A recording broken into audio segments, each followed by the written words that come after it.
Welcome to World of Writecraft. Starting a new story today. I'm gonna call it Presage. Presage is a new word for me. I just recently learned it. Well, when making this or outlining the story a little bit. Oh boy, where is title? There we go. Silly me. Wow, it doesn't recognize it as a word. Oh, it's presage, that's why. So that's the title. So this takes place, let's see, 2012, B16. So 1996.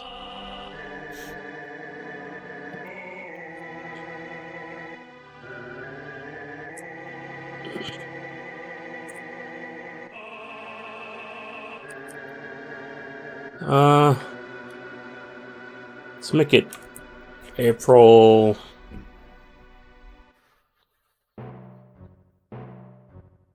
7th, 1996. I'm gonna use 7 a lot for this because it's a number, a magic number, I guess. So it appears in my last story a lot. So I need to continue it because this is a story of Christopher again, who is the 7th son of a 7th son, and he's going to be basically the herald or the presage of a prophecy. Sorry, gotta sneeze.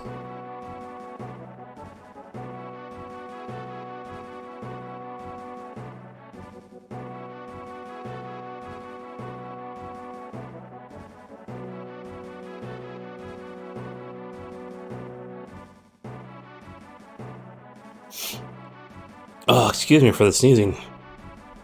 I can't sneeze once. At least comes in threes. Usually more than that. Right. So Christopher is the presage, kind of like the herald for a prophecy starting. And so the number 7 has to occur to make it obvious to the characters that something is going on. Well, at least that's what I want to. And this is like the background for a series I'm been writing for many years. And I've just started writing, not just started, but I have been working on a novel in that series, featuring character's named Philip, and in the last story, Dark Choices, his name was Oliver. He's also in the story, and I'm going to change his name again, but I'm not sure to what. It's either going to be his alias in the 2006 story I'm writing, which is Philip. Let's see, 26. So 10 years. Yeah, I guess he could still be named Philip. Yeah, I'll name him Philip in this one. Why not? So in this first scene, we're opening up with something provocative. So Christopher is going to be fighting a werebear. So we're going to start at him right before he gets to his target. And this is, what, 30 years after he became a vampire? And has been training with Draven. Let's see, I still haven't decided what city this is going to be in. Don't want to be in Chicago because the last story is in Chicago. Don't want it to be in Oregon either, because that's already the center of a lot of my stories in this setting.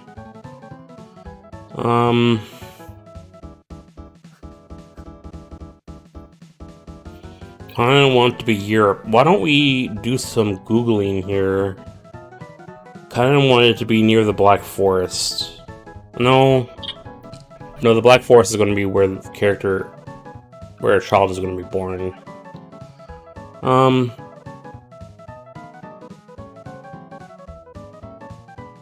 Let's put it in Connecticut. I don't know what city in Connecticut. Let's just say Connecticut. And I can't spell Connecticut.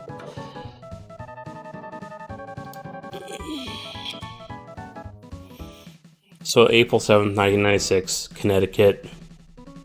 Going to be 3:12 a.m.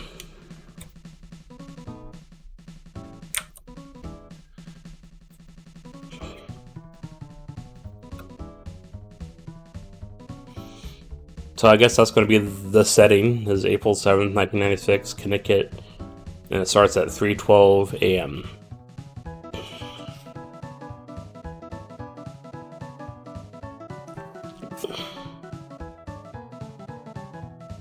Yeah, I think that'll be alright. I mean, I could put the number 7 there again, because in this first scene, Chris is going to pass out. I could make it at like 3:07, so make it earlier, so it's at like 2:51 or something like that. I'm not sure which one I would prefer, and I guess it doesn't really matter right now. I can just go back to that later and change it. Alright, so I guess we can get on to the first scene. So in the first scene, Christopher is fighting is on a staircase. It's going to start with him on a staircase. Garbed up in tactical ops gear. He's going to be talking to Draven, which is outside across the street on top of a roof looking into the target's window. So he can make comments about the fight here and there. He'll only be on the comm, and I don't in fact plan on Draven actually getting involved directly with the combat, because this is like Chris's first time fighting a were creature, and it's also the first time I've introduced a were creature into this setting, so somewhat important. And I just want to say that I visualize my stories very much like a movie. At least is how it's been played in my head in the last couple of years. So I kind of structure it like a movie, and I try to figure out how to translate into that into a story. So it's kind of like the opposite of adapting a story to a movie, because I'm kind of adapting a movie that's in my head to a story. And I'm not sure if other people do it that way or not. I haven't talked to too many writers about that. I've read a lot of writing books, but it's been a long time. They don't really cover people's thought processes in that way that I've encountered anyways. So I'd be interested to hear other people's ideas if there's any writers listening, or if you're on YouTube watching this. I would like to hear in the comment section how you visualize your novel before you actually put it into writing, and how that translates from your head to the paper. It's an interesting question, I think. Alright, so we'll get into this writing. Usually what I do is I write a paragraph. I sometimes talk about it out loud, especially if I make a change. And then I reread the paragraph out loud, and then I move on to the next paragraph. And you should feel free to talk, message, whatever, interrupt me. I might not see the chat until I finish my thought, but talking is part of this stream, so feel free to interrupt. So let's see. Chris is going to be on the stairs going up to the second floor on a house in Connecticut. He'll have a dirk, I think. Silver edged, of course. And he will have a gun, but no semi-automatic rifle. So just like a Glock 22 or something like that. Alright, let's get started here. Apparently I cannot capitalize. See, there we go. Oh boy. Sorry, gotta fix the mic here a little bit. Alright. And again, if the music is too loud or too quiet, let me know.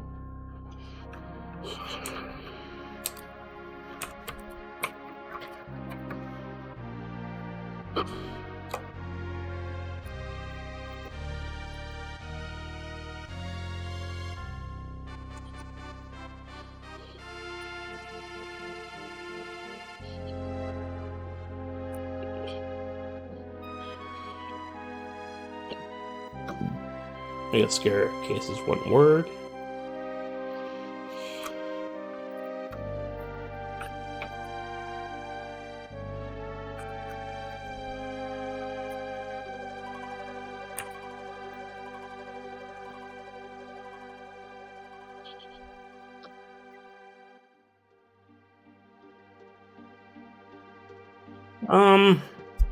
So I haven't really haven't defined too many vampiric powers. I guess right now I am defining what it looks like for a vampire to see in the dark.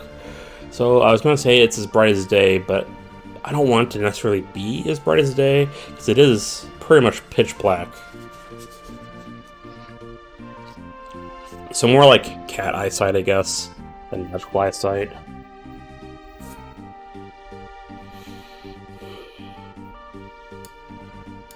So I guess I shouldn't say pitch black.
Chris was up against the wall on the staircase. The house was dark, but thanks to his vampiric nature, it was well lit. Despite it being night, there is still light bleeding through the curtains from the streetlights outside. This gave more than enough light for Chris to see. Alright, so that's not too bad.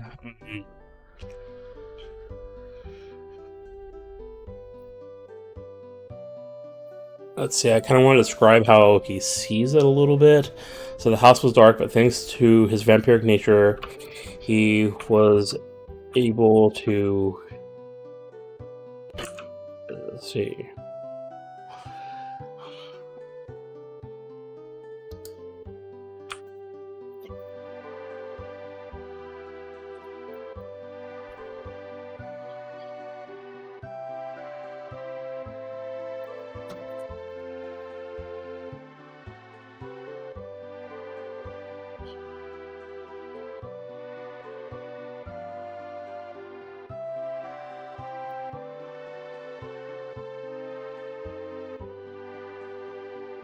Alright, so I think I did describe it better. Let's read that paragraph again. Chris was up against the wall on the staircase. I'm gonna say Chris... Kinda want him...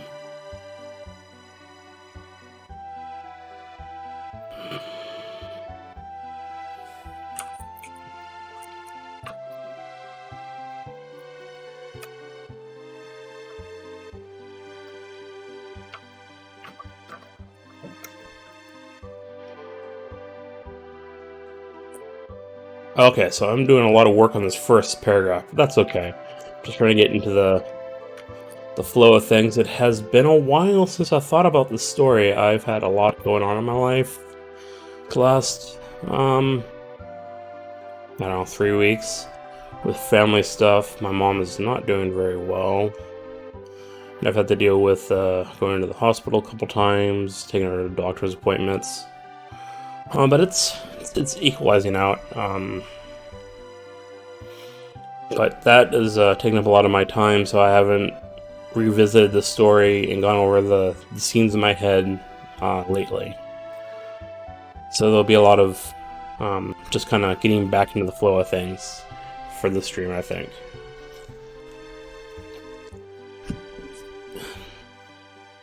Let's see how this paragraph looks now, huh? Chris was slowly moving up the staircase, one word, with his side up against the wall. The house was dark, but thanks to his vampiric nature, he was able to see. Despite it being night, there was still light bleeding through the curtains from the streetlights outside, which was amplified by the power of his eyes. This gave more than enough light for Chris to see.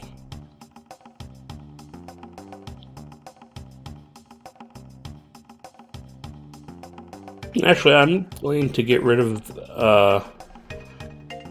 this sentence. Didn't need to get rid of it. It sounded okay, but I didn't need to reiterate the vampiric nature twice. So I think it will be better in the long run if I say it's dark in here, but there's light coming out from the outside, and his eyes are able to amplify that. But I do need to say vampiric again to indicate that he is a vampire in the first paragraph. By the vampiric powers, or vampiric power in his eyes. Okay. There we go. So I think this paragraph works. Chris was slowly moving up the staircase with his side up against the wall. The house was dark. Despite it being night, there was still light bleeding through the curtains from the streetlights outside, which was amplified by the vampiric power in his eyes. This gave him more than enough.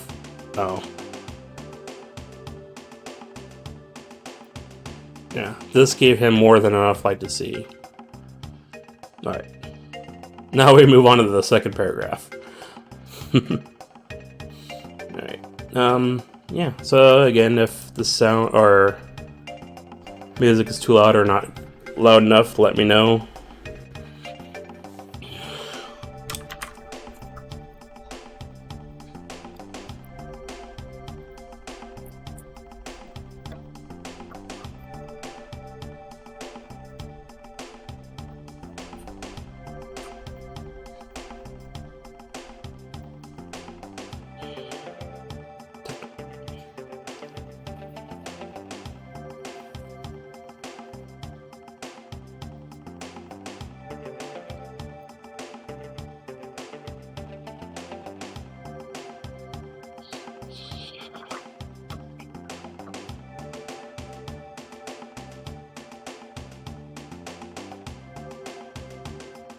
Actually, I don't know very much about guns, so before I actually say it's a Glock 22, I should make sure that they existed in 1996. I think they did. I know the Glock obviously did, but I don't know if that specific model did. So let's do a little Google search here. Don't usually do the Google searches online or on stream, but let's look.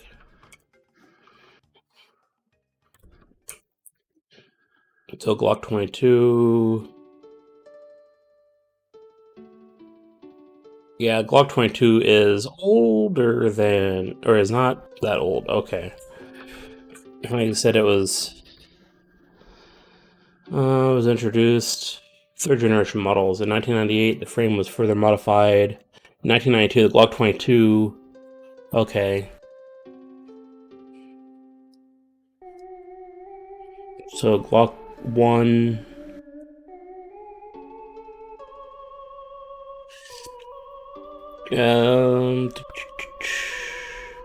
Third generation, 1998, the frame was further modified. Polymer frame, blah blah blah. I don't know what the third generation Glock is called, and it's not immediately saying it, so just I'll call it a Glock.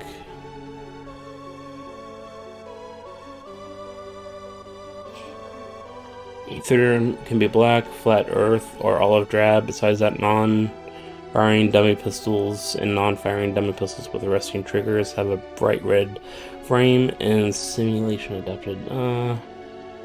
Yeah, I guess I will just say a Glock.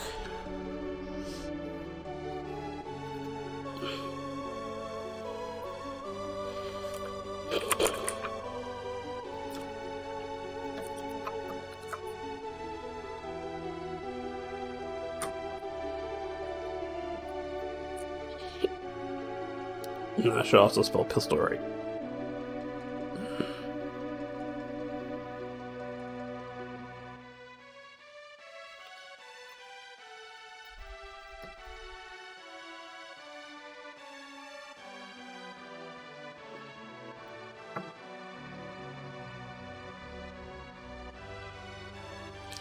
Actually, I'm curious.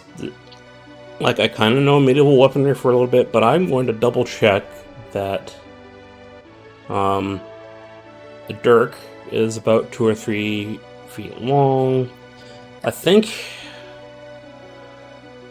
short dagger of a kind formerly carried by, no, I guess long-bladed thrusting dagger.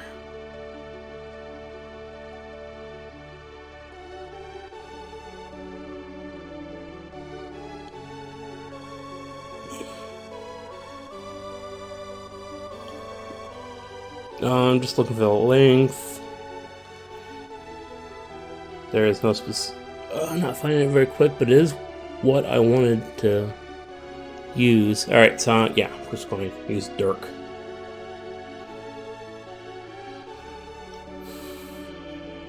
Alright.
He was clothed in black pants and a shirt. I'm gonna say with a matching shirt. With a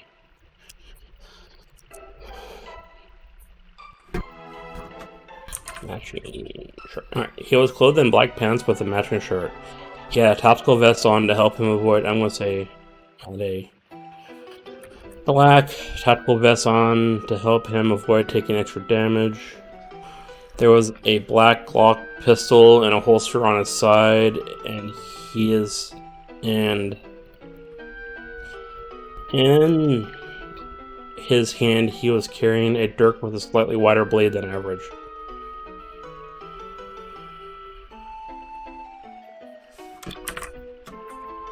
I'm going to change where I put the word average because that sounds better.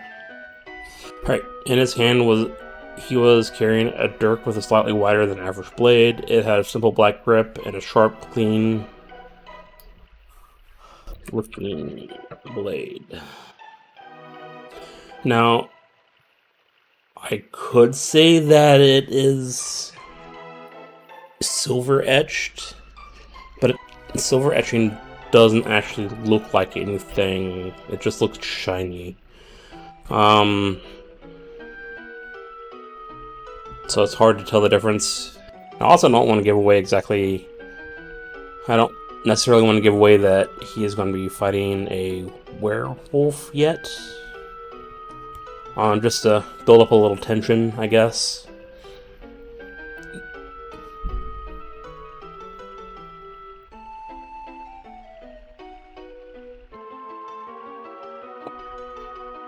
I guess I should say in his ear he had a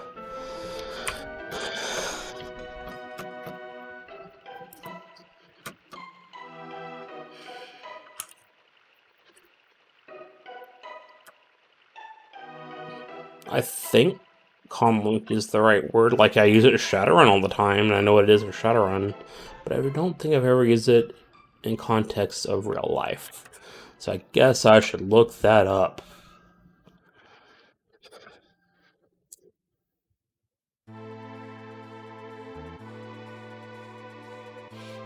I guess it's not a real thing.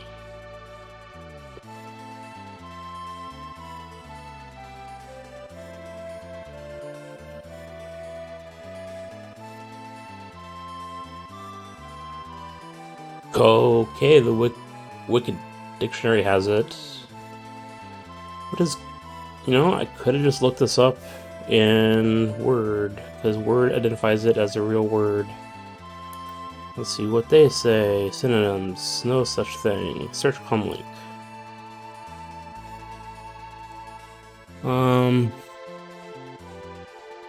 No. So maybe I should use something better than comlink, because that is science fiction, I guess?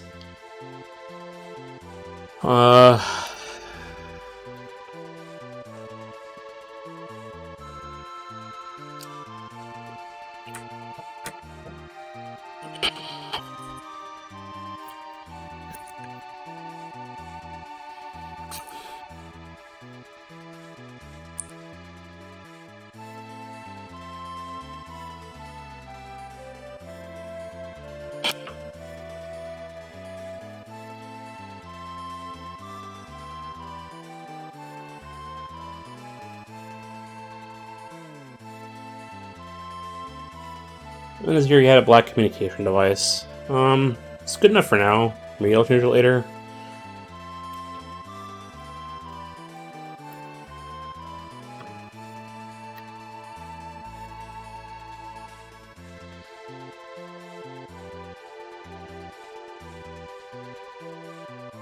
Time to do some witty banter, which may not be very witty.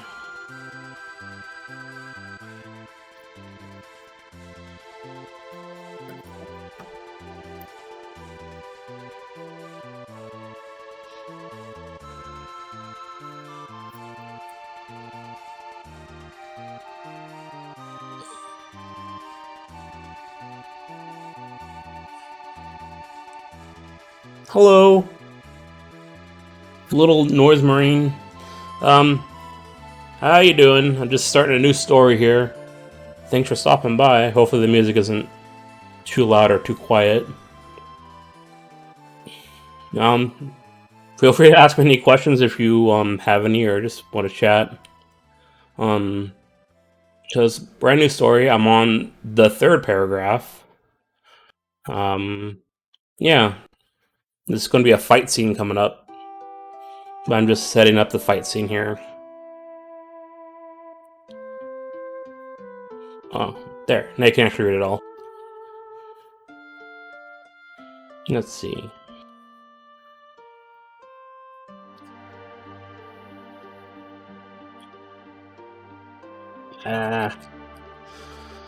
Trying to make this sentence flow from the last paragraph.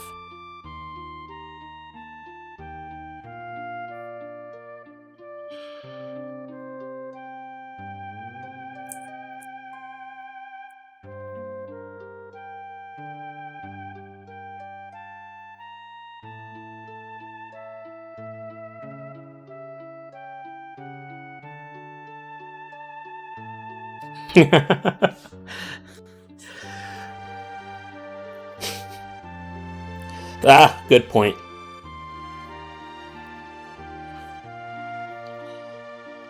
Alright, Chris stopped moving as he heard Draven talking to him from the communications device.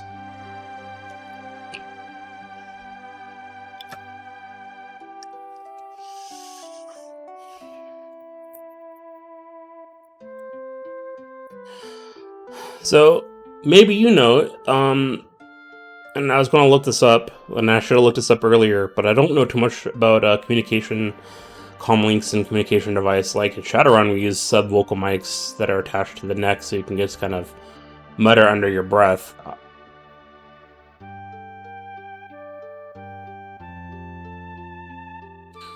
Oh, that it's kind of 2 levels, huh?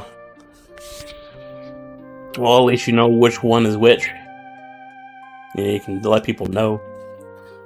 So, like, I don't know if in 1996 they had sub-vocal mics. I mean, I could just say they exist because these are vampires and they have a special organization that could have made it. Yeah, so I'll just do that and research it later.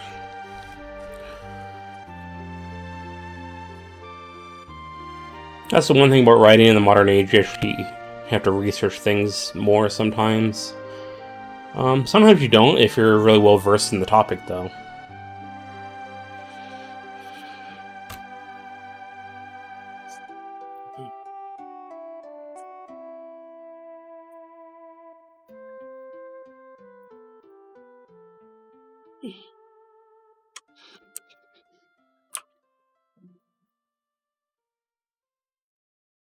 Yeah, I spoke under his voice.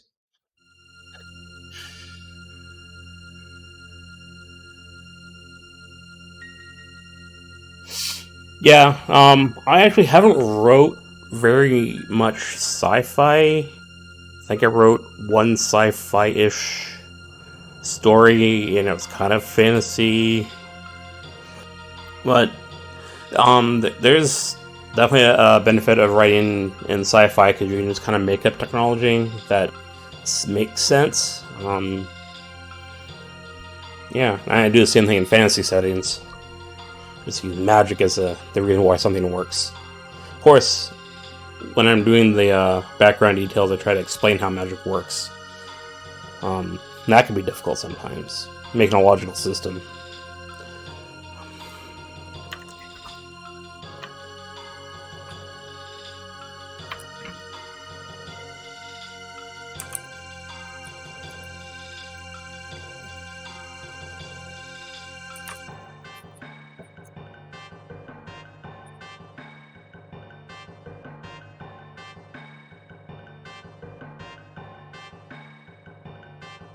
Huh. Oh, you were you? So why did you end up stopping, or did you finish it?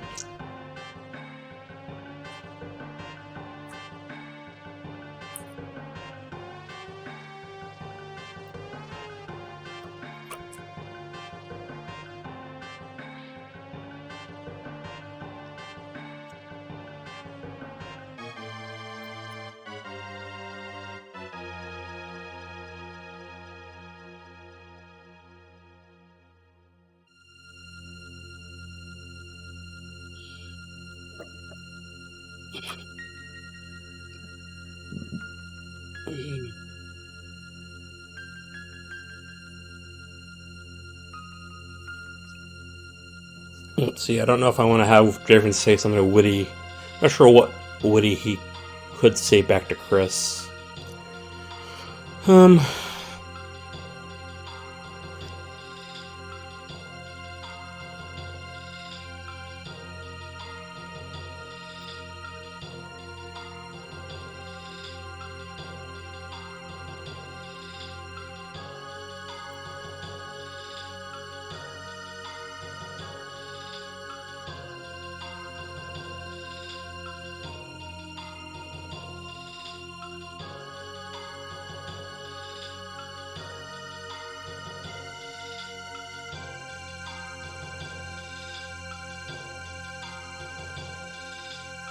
yeah, bad memory and writer's block. Those are two terrible things, and I have dealt with both of them.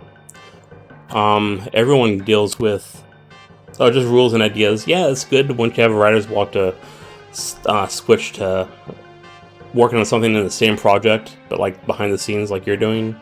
It's something that I do because usually writing for like rules and ideas, background information, I end up coming up with more ideas, which allow me to move my story forward. I've really only gotten the knack of it in the last couple of years. But writer's block, man, I've tried to deal with that so many different ways. It seems to be different for everyone. Yeah, I still get it from time to time, but the key is to work through it, I found. And it's the one common key that I've seen for all my reading about writing and stuff is just write through it. You have writer's block, just it's hard to understand maybe unless you do it, but even if it's not good writing, you just write it down. Even if it's turns into a paragraph to an outline, you just get something on paper. Eventually your motivation will come back, and then you can go back and redo the stuff that you wrote that wasn't as good. And I've learned to do that because I'd get caught up in details and stuff, and I guess it's a little bit different than a writer's block. But I'd really want to make sure that this paragraph is good, and then only work on this paragraph and get stuck and work on this paragraph for a long time, and then not move forward with the story. Now is the paragraph on paper? Is it okay? Does it make sense? If it meets those qualifiers, I move on to the next one. And even if it's not a great paragraph, I know that I can go back and fix it later. Like names, I got stuck on names. I'm really bad with names. I'll just leave a blank saying insert name, and then move on and go back to writing, and then go back and fix the name later. So it depends on why you get writer's block. I could workshop some ideas for you if you want, but how to overcome it. I've thought a lot about it, but I wouldn't call myself an expert. We have threat level systems, and it's from 1 to 10. It's a system that says what kind of civilization it can destroy. 1 being primitive level, and 10 being, yeah, you're meth. I'm not gonna say that. I'm trying to keep it PG-13, but yeah. Yeah, making a system is good. I'm pretty system heavy when it comes to a lot of my creation stuff. When it comes to stories, I'm not too systems heavy, but I also do write roleplay scenarios for a LARP I'm in, and I like to kind of work with systems and then give it fluff, which I think would work with stories, and it's sounds like what you're doing. I also do that with D&D, where I kind of create some systems and interesting ideas and create a story around that. So I think what you're doing is a pretty good idea.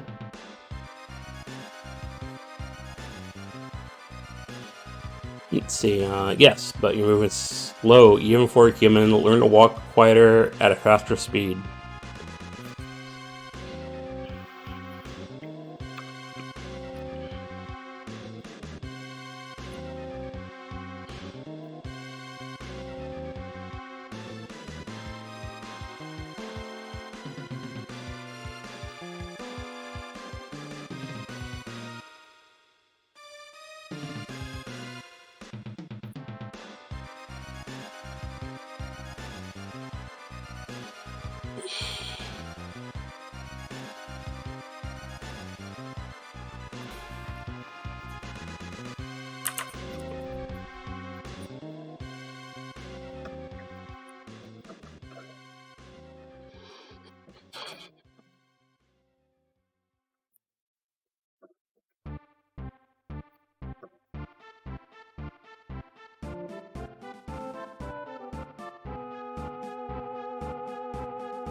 I've come up with, I'm working on a reputation system for D&D, and it's similar because it's a rating system, but usually I go with 100-point systems, just so I can move up in percentages. So if there's a big gap between 6 and 7, you can change the rating scale a little bit easier.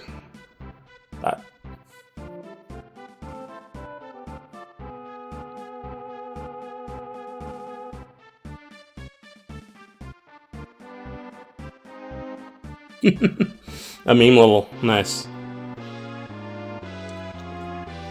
That could add some interesting tension and comedy in a story, for sure. Depends on how or what you want to add to the story and the tone that you're trying to go for.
Oh, nice. The setting, the different technology level. It's a good idea.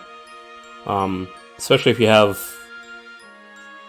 especially like you doing sci-fi with different worlds and stuff like that. I'm assuming, since you had a mining world, yeah, it's a good idea to.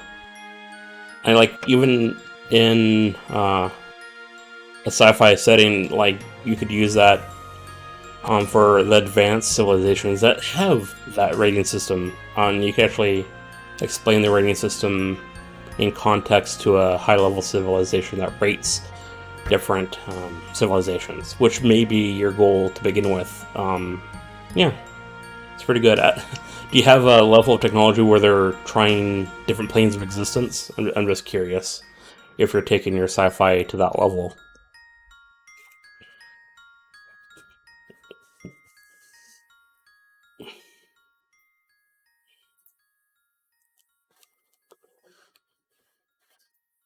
No, I want to pair a comment there. Chris slightly grunted in response as he walked down the hallway. The target was supposed to be alone in the house. They had got the building plans a few days ago. The day before Chris scouted out the house... no, I need to change this paragraph. Let's see... I think I want to change the target was alone in the house to...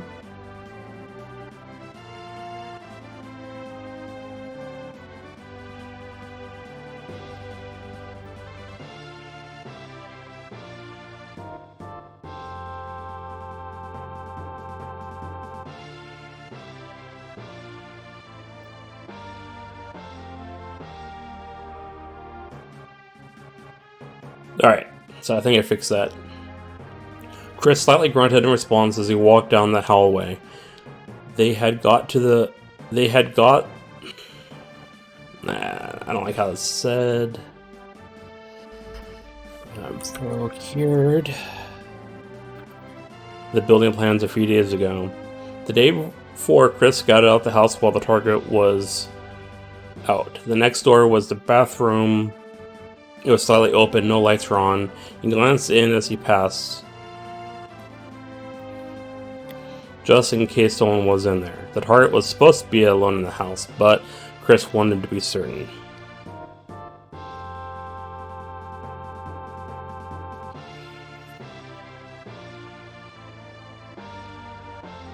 So you have versus tiers like universe, multiverse, megaverse, macroverse, ultraverse, and omniverse. I have ones below universe, but they don't affect the level system.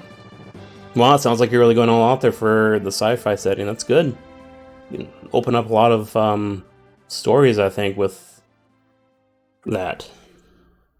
I'm going to ignore this because I like how it is made. Alright.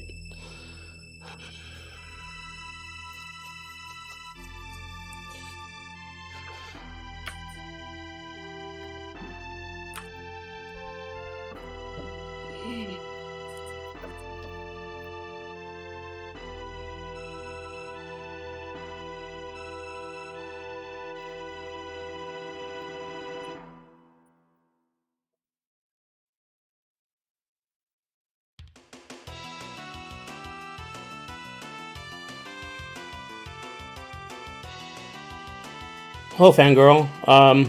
I'm sorry, my eyesight's bad, and it's hard for me to read the Oh, Evolion Fangirl 31. Alright.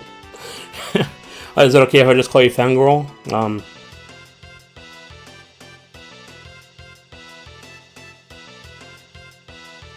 Oh wow, realm above Omniverse called Void, which is the highest plane you can go. That's pretty awesome. Evolion Fangirl. Oh, okay, thank you. And thank you for the follow, I really appreciate that. And Little Noise Marine, thank you for the follow. So yeah, I'm just writing a new story, in the first scene right here. Oh, LARPing is fun. I've been doing it since I was 16, I'm 37 now, so 21 years of my life. Oh, from Iceland? Nice. No, I haven't been to Iceland. I'm sure there are LARPs in Iceland, but I'm not sure. Oh, Vampire Daywalker, nice. Vampires in my setting are actually able to walk in the daylight. It's more like Bram Stoker's Dracula. I should stop covering up my mouth when I talk. Yeah, so LARPs are really fun. They're very varied. There's LARPs that are more combat orientated, and there's LARPs that are heavily roleplay orientated. There's a huge spectrum out there. Like the LARP I play is more sportsy and League of Legends like than other LARPs.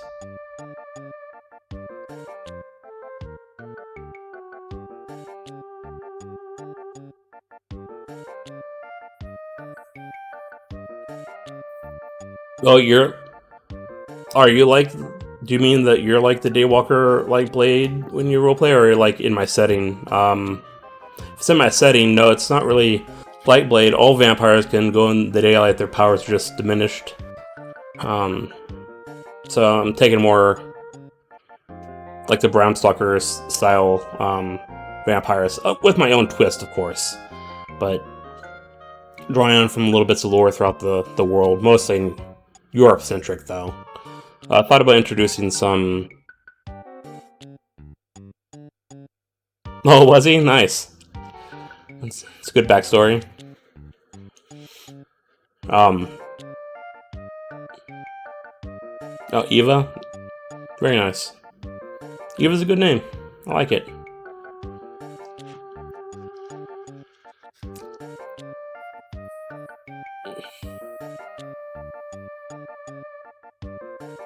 Troublemakers are fun. They make for some of the better stories. If you don't do anything weird, then it's hard to create tension. You're also planning on adding fantasy and magic, one step at a time, yeah. That'd be really cool. I mean, a lot of sci-fi adds magic. They call it psionics, though, and stuff like that. But it's really magic, and they just try to explain it away. But I think it's nice. It's pretty awesome to vary up your settings and make them unique. Sci-fi and magic doesn't often go together, but I think that it can, and I wish you luck. And if you ever read Dark Over series, the writer is kind of like trashy, kind of like person, so it's hard to support them anymore. But the Dark Over series is really interesting because it's like it starts in a medieval stuff with psionics. But the truth is, they actually landed or crash landed on there from a galactic federation, and it's been countless generations of them growing up and breeding psionics. And so it's like just a magic system, medieval magic setting, but eventually the Federation comes and there's a starport on the city, and it gets interesting. I think the Watcher did a great way and called it weak reality bending. Yeah, that's a good way to look at it. Well, so you're going to, Eva, you're going to make a short story about meeting Dracula. It's really fun to make short stories about your characters. Like, I'm pretty bad at short stories, and I do like backgrounds and stuff, but this is my third short story. It's my second short story that I specifically am writing to be a short story. Oh, script writing? I've never done script writing. I've tried, and I'm terrible at it. Mainly because I don't know the format whatsoever. And so I should probably research that if I want to write script writing. But I'm pretty good at dialogue, so I always considered doing script writing, and I thought I was going to be a movie maker back in high school and stuff like that, and I never followed up on that. That's pretty cool that you're a scriptwriter. Have you finished any scripts? Have you tried doing any directing by chance to bring one of your scripts to life? Or had one of your friends do it?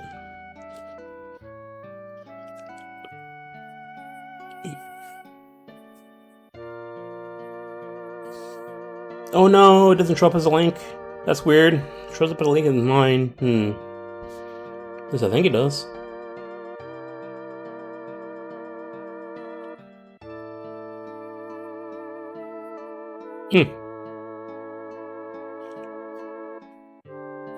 I'm not sure what the problem is.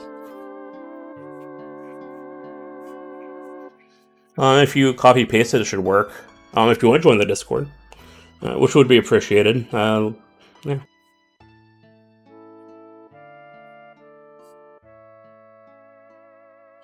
And if that link doesn't work and you want to join the Discord, I can always take a second to send out or copy paste an invite.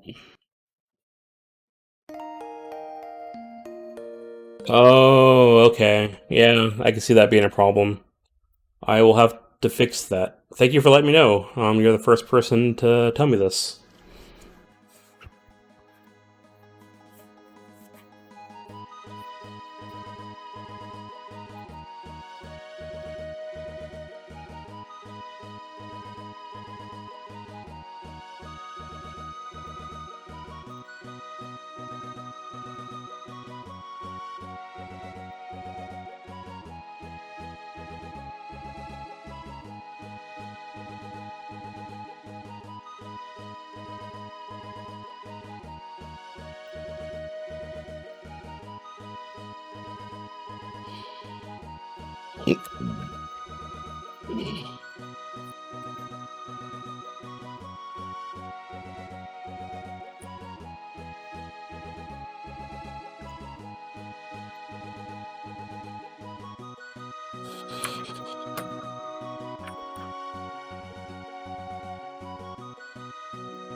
Well, I mean, I know that, but oddly enough, on mine chat, it shows up as a link, and I don't know why it doesn't show up as a link on yours.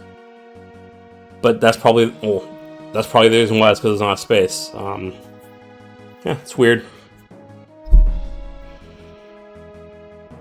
Actually, that bothers me. I'm going to check it really quick.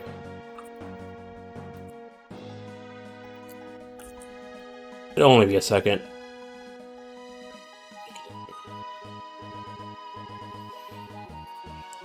Go to Stream Elements, because I use Stream Elements for my bot. Actually, no, that was a Nightbot, wasn't it? Huh.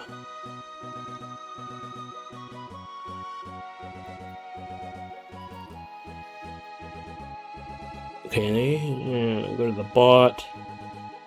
Chat commands. No.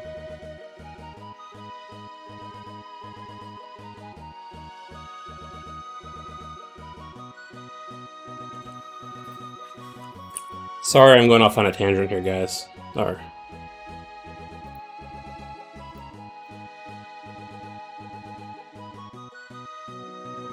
Alright, so I'm in Nightbot.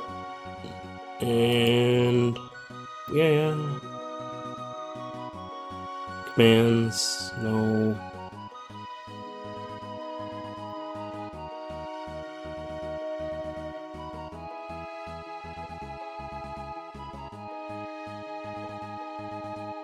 It's been a long time since I look at my bots, and I don't know where I put it, so I'm going to not worry about it for now. Sorry about the tangent there. Let's see. He moved past the bathroom to the next door, which was closed. The target was asleep in that room. Draven had eyes on him from the outside.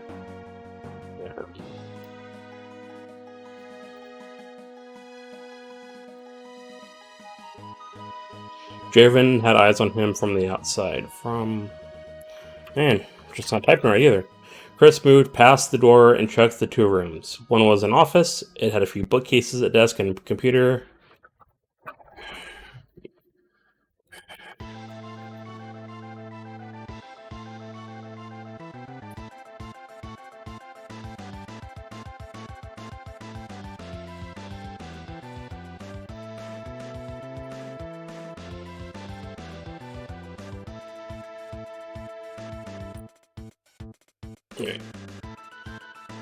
The other was an empty bedroom. It had a dresser and a bed, but no decor. Move back to the...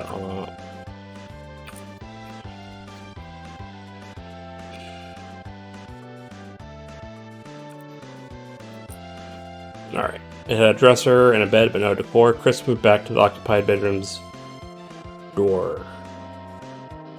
I'm not too happy with that paragraph, but it's good enough to move on for now.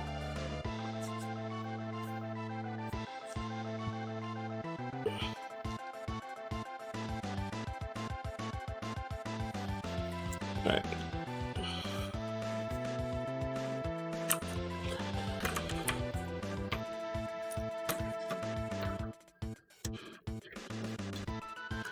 The handle.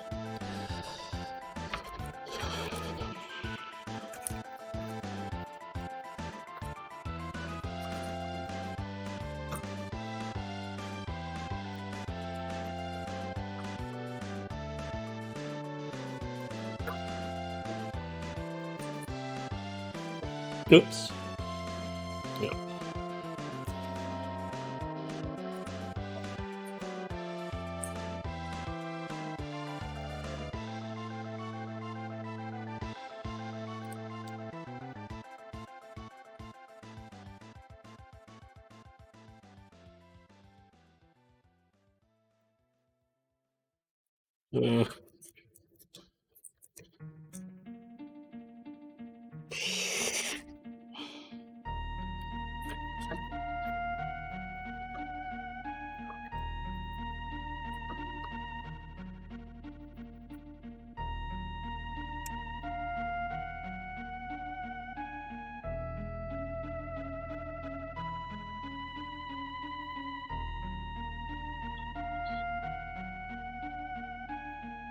I've also been having issues with high resolution stream on my phone. You don't have to lower your resolution. I'll just be on audio mode only. Oh yeah, the Twitch app is terrible. Like, I have to, unless I'm on a network, like, you know, an actual like Wi-Fi network with decent speeds, I can't watch video either. So I understand. I'll try to make a concerted effort to talk. Yeah, let's see. He gripped the doorknob with his left hand and gently turned the knob. I say knob too much.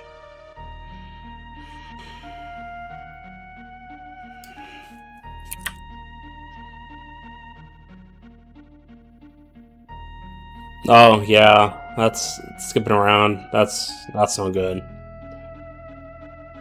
So he gripped the doorknob with his left hand and gently turned it, pushing open the door.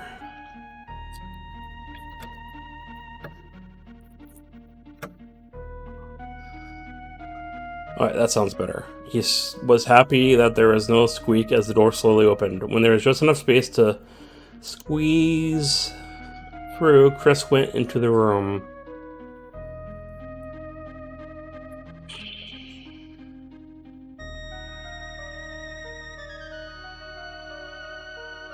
Can you force it to run at 720? Like, I think you can. I don't know if that would solve the problem or not, because I am streaming at 1080, but they usually downgrade it.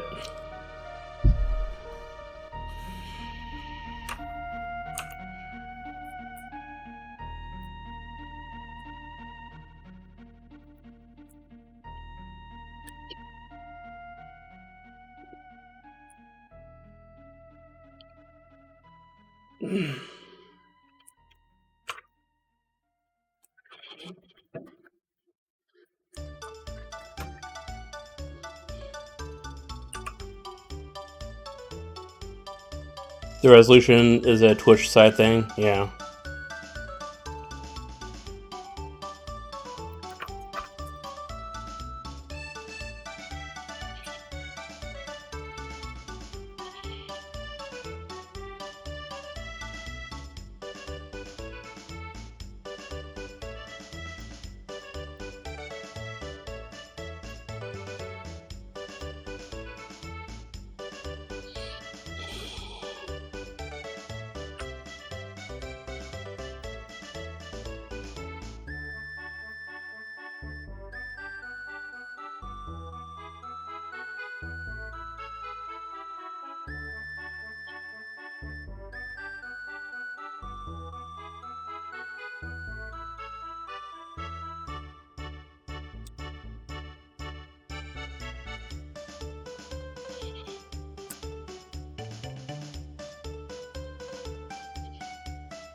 He surveyed the room before moving further in.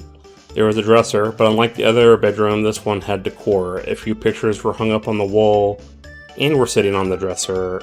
There was also dirty clothes littered around the room and a laundry basket full of clothes in the corner.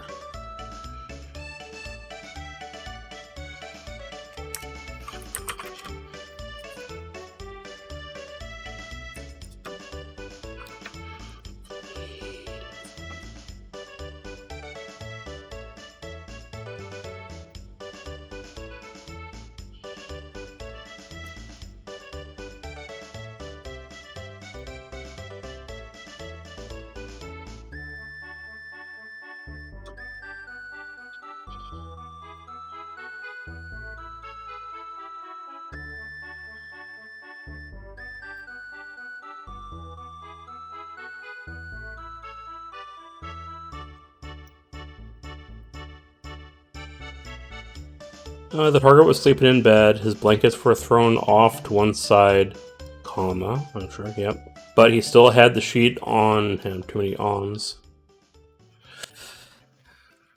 I'm going to say on top.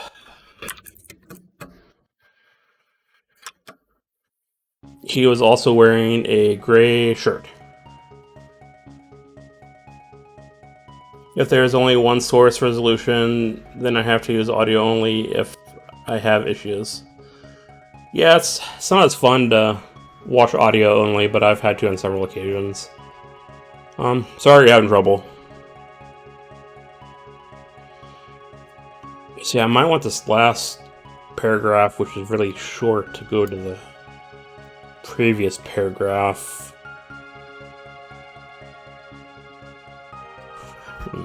There were also...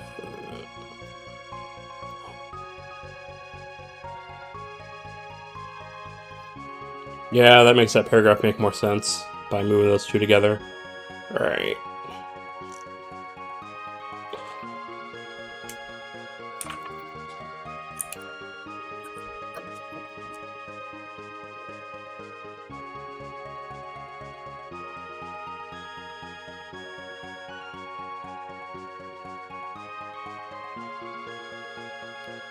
See, Chris moved slowly over.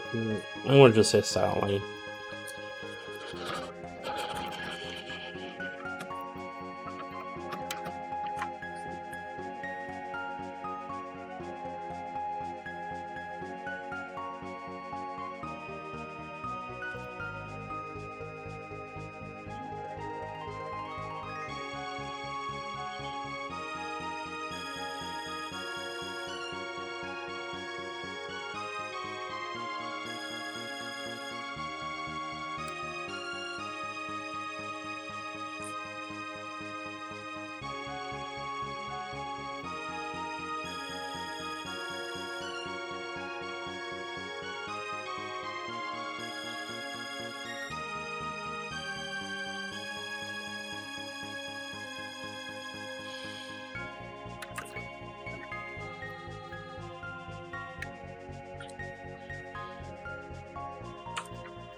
So yeah, I'm experimenting with on how I write stories.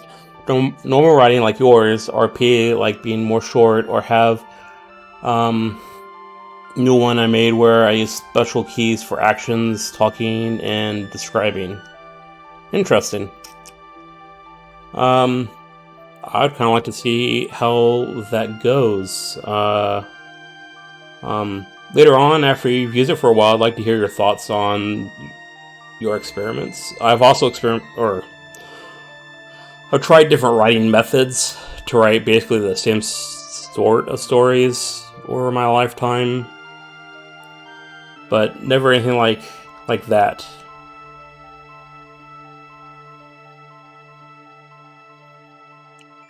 I'm sorry, I'm rereading it again. What you said, I'm experimenting with on how to write. I like write stories.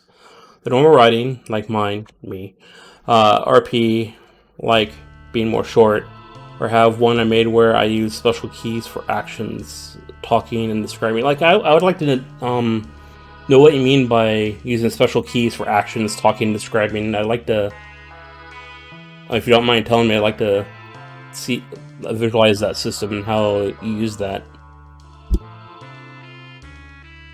Right. Chris moved silently over to the bed and looked down at the target. He was sleeping so peacefully. Chris raised up the dirk, preparing to pierce. That's not piece. I don't know how to spell pierce. Price, pierce. There we go. The target's heart. He quickly brought it down, but was stopped as the target's eyes opened wide, and he caught Chris's arm holding the dirk right before it went into his chest.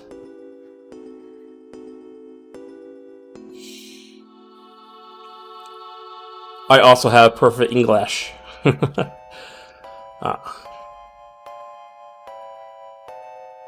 mean, I don't expect perfect, even when it's just typing. I can be pretty bad at typing too when I'm talking with someone.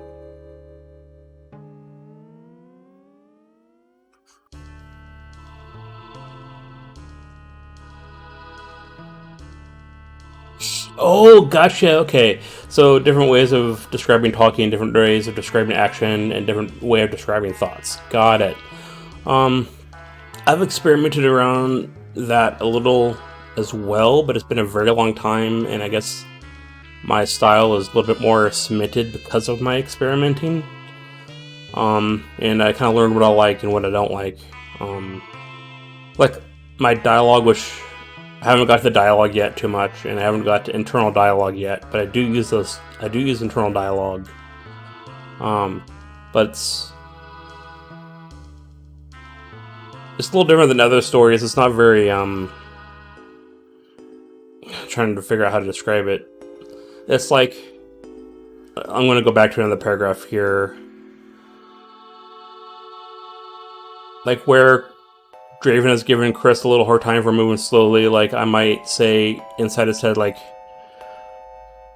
give me a break, or something like that, and have the internal dialogue just flow into the external dialogue. And internal dialogue is italicized and all that stuff to mark it. It makes it easier to know what is going on in my story. Yeah, that makes sense. Those are important things to figure out your style and develop it. And it can make it easier to know what's going on in your story for sure.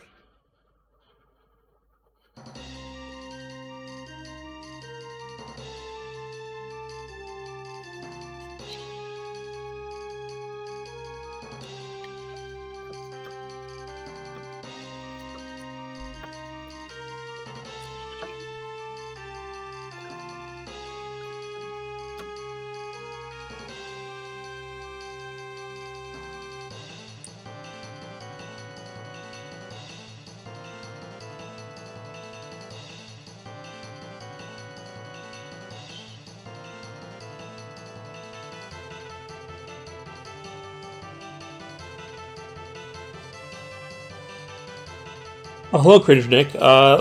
Thanks for stopping by. I try to do a writing stream every Saturday at 11 Pacific Standard Time. And I don't know if I write a lot, but I definitely write more than the average person, I would think. Let's see. The last short story I wrote, which was almost completely online, took about 20 hours, 25 hours of streaming over 6 weeks. And I still did writing outside of that. So, I get a lot of writing done. I don't finish a lot of things. I finish more than I used to.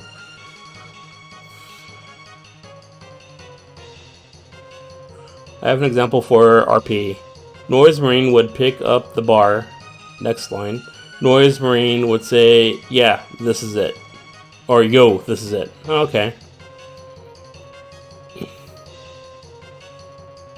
It's a little bit different style.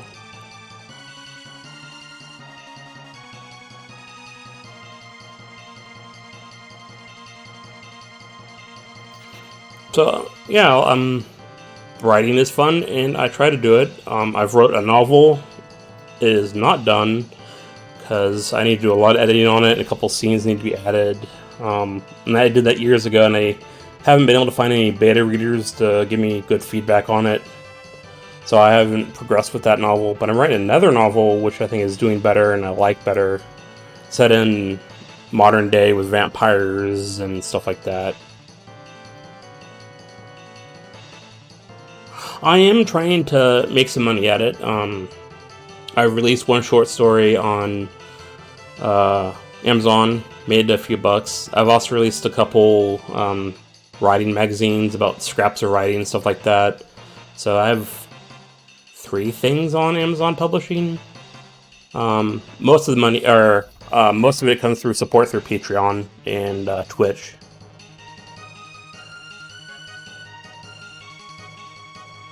Well, man, I can't imagine writing 40 stories at once. I wrote a lot of stories, but never that many at once. But I get to not finishing it. I haven't... Considering I've been writing on and off since my earliest memory was in middle school of writing a story, and I haven't seriously completed very many things throughout my life, not including academic writing. I've done a lot of... went to college, so I did a lot of... and I did it for a history degree, so I did a lot of academic writing that I did finish. But stories, a lot less so. Yeah, and the last short story I did for this series, it was called Dark Choices, and I finished editing last week. I'm going to work on posting that to Amazon if people want to support me. Oh, not literally 40, but I was always getting an idea that I fully invest myself in and forget about everything else. And then again, yeah, my history is similar, for sure.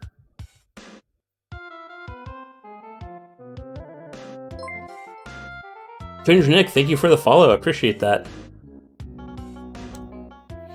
You have 2 story versions of Terrace story, the mining, toxic mining world. Yeah, sometimes you just end up with 2 story variants. I usually work that stuff out in my head before writing it down, but a lot of people do write it down and pick which one's best.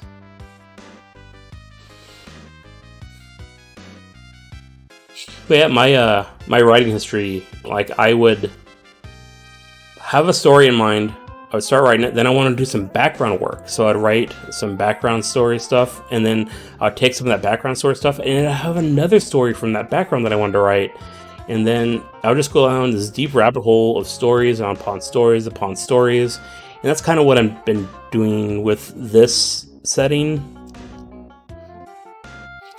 Yeah, so I had lots of projects. Like, I have that novel I've been writing. I haven't written very much of it in the last 2 months, but I've been thinking about it a lot.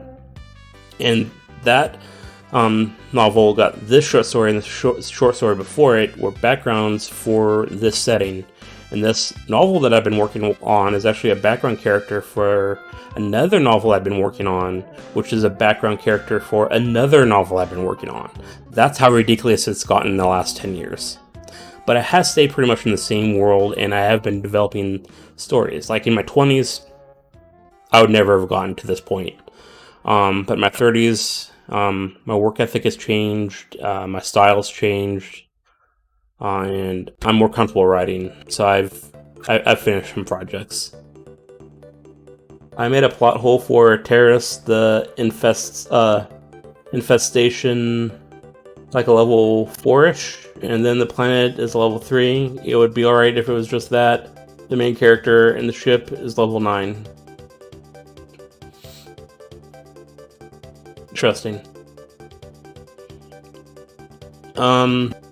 Some point I might want to read how you progressing in that story and get your your thought process behind it. Cringe Nick, yeah, that's something I deal with when I started writing.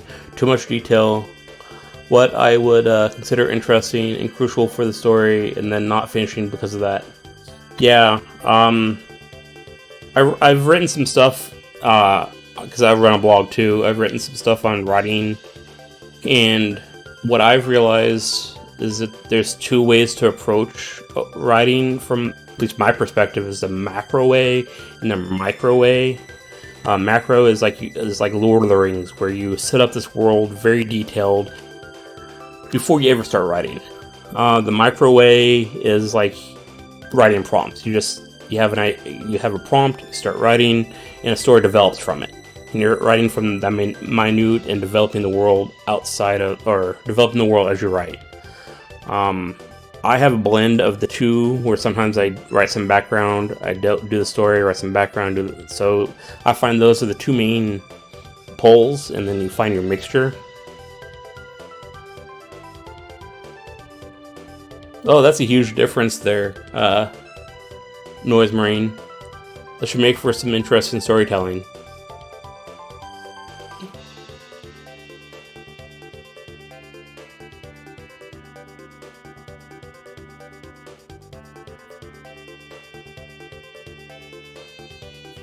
Sorry, I'm just reading chat. Yeah, the different levels, it kind of reminds me of a video I watched today about D&D and different levels of campaigns, and and how they affect the world, and how the players affect the world. See, Cringe Nick, but I've learned that it's better to write a skeleton of a story, to give it a form, more attention to details and characteristics, and then occasionally add backstories and shit. But anyways, where do I find your stuff? So yes, you're exactly right. Like this writing right here, what I've been doing, like I'm writing it down. I'm not worrying too much about the minor details and stuff, and I'm just writing the story down, and I'll go back and I'll fill it in with more details and plot hooks and foreshadowing and stuff like that as I write more. You can find my stuff. It's Joshua Miller on Amazon. I think I have a link on my in my about section below. If you're on the computer, in my about section, there's a link to my Amazon page, and I can just link it in chat actually.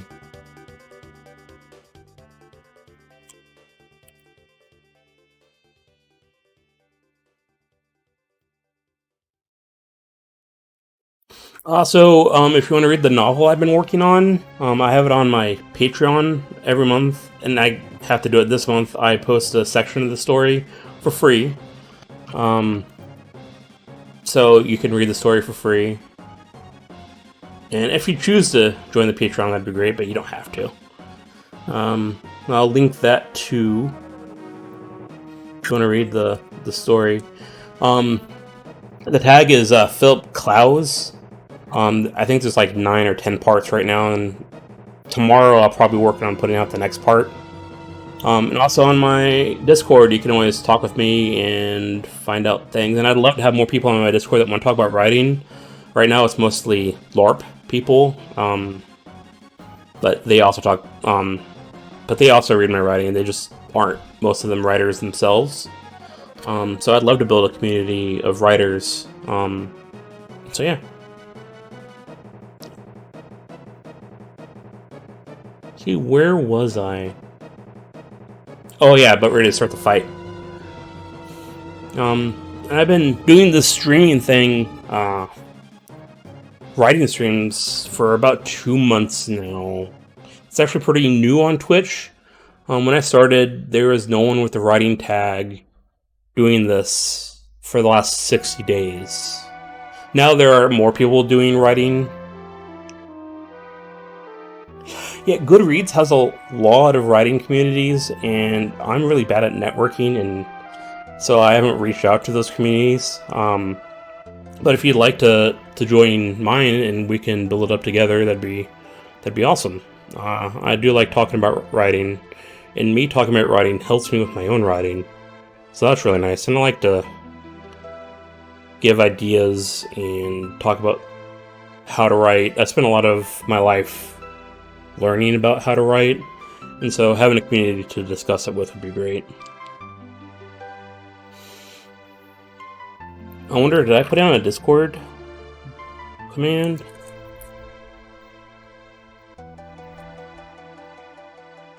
I did. Alright, yeah, so if you want to join the Discord, that's awesome. Yeah. And then my blog, I have some things about writing. If you join the Discord, I can share that later and stuff. But yeah, I started doing this because I wanted to talk about writing. I wanted to get more writing done. And I've seen a few more people pop up doing writing streams. Some of them more successfully than others, but no one is. This is pretty new. And I'm glad to be on the ground floor, and hopefully it takes off. Let's see. Chris brought his left arm to bear and tried to punch his target in the head. But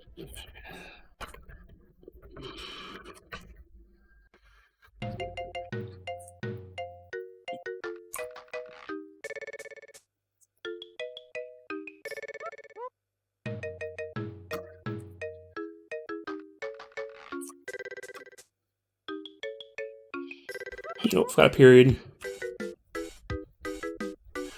I also kind of wanted to talk today about something I plan on doing next weekend, and wanted to find out if people want to do it. Thinking about doing my first 12-hour stream. Next week I was going to be doing my writing stream like I normally do on Saturday. It usually goes for about 3 hours, and then I plan on doing my LARP hangout stream on Saturday as well, which starts at 7 and goes from, I think the latest we've gone is 1 a.m. So I figured, that's 5 hours in between. Why don't I just fill it full of stuff and stream the whole day? And so basically it's going to be writing, D&D, and LARP centric. Do some giveaways, nothing major. Some subscriptions, some stickers, some Steam keys. Maybe do a sub goal along the way, and each goal will trigger another giveaway. I haven't really decided. I was hoping to get feedback from people about what kind of thing they would like to see in a 12-hour stream. So yeah, if you have any ideas, let me know. I was thinking about maybe doing some interviews in my LARP.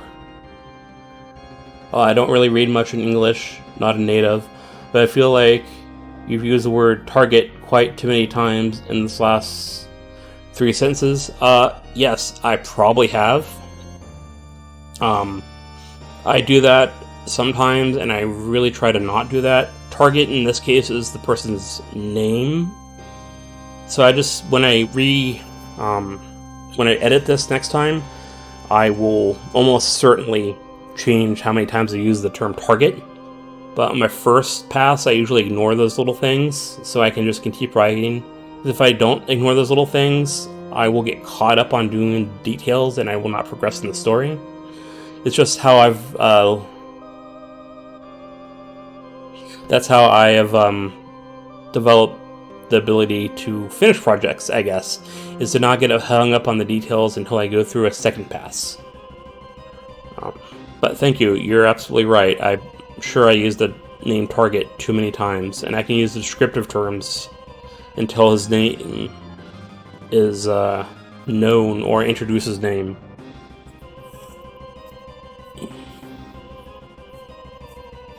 That's me with the word would. Yeah. I like to say so a lot. So I've tried to, like, so I'd say, so I did this, or so I did that. And I pretty much eliminated that in my writing, but it used to be really bad. You're right. The story, in a way, you feel comfortable, then you trim it later. Yeah, exactly. Because, man, I used to get hung up in those little details all the time. I guess my perspective really changed about 5 years ago when I did the National Writing Month in November. It's in America. I don't know if it's caught on outside the States or not. Basically, you write 50,000 words in a month. Basically, you write a novel in a month. And I've tried it a couple times, but about 5 years ago, I said I'm going to do it. I did it. Oh, you never heard of that? Oh, it's pretty fun. They do things outside of November too. Let me see if I can bring up a link really quick. Yeah, it's NaNoWriMo is what they call it.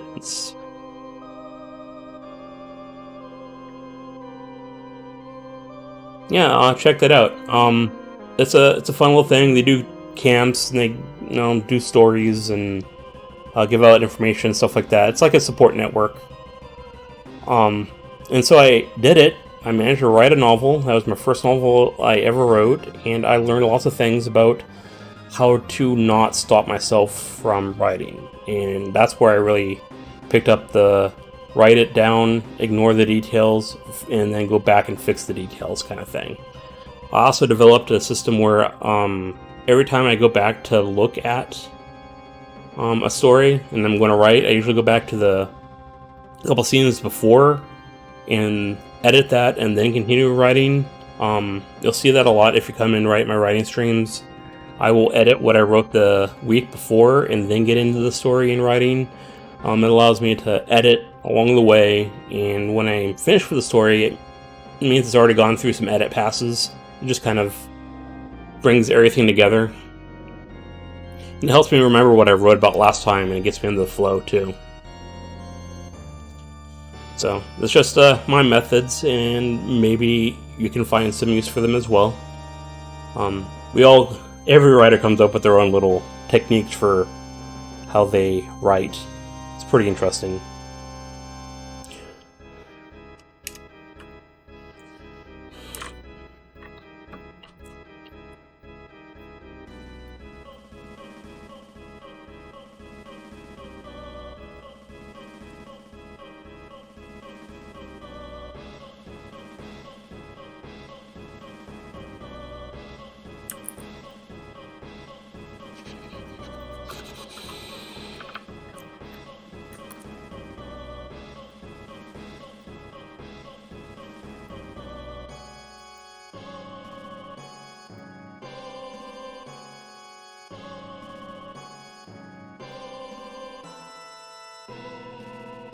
Yeah, my first world I made was called The Endless Sea of Sand. A tidally locked world that's pretty much infinitely large and orbits a star called the Destroyer Star.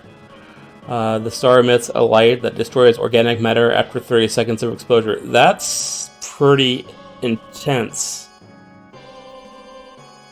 I mean, that's the world as the antagonist. That's pretty cool. I don't think I would have thought of something like that for a world. Hello, D-Speeds. Thanks for making it. I know sometimes you're working. I don't know if you're working today. I think you said you had Saturdays off. I'm glad you hopped in. Always nice to see you. Deets Beats, I don't know if you read in my Discord about the 12-hour stream I'm thinking about, but I'd like to get your... Oh, you do have today off. You just woke up not too long ago. That's fair. You work hard. You get to sleep in. I understand that. But if you had any, so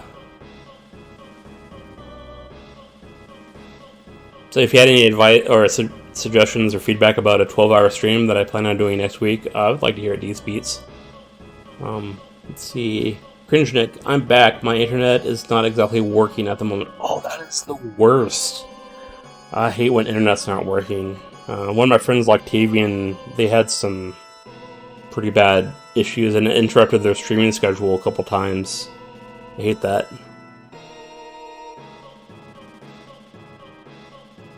I love how I unintentionally made the endless sea of sand a waste dumping site. That is clever. That would be the perfect, like, waste dumping site. It just destroys all the organic material and all that you're left with is the other stuff. I could see that being used in an industrialized way to remove organic matter if they could figure out how to protect themselves. So I could see an industry picked up where it's just like cleaning off things and recycling, stuff like that. Yeah. It's an interesting world. I could see that being used in interesting ways.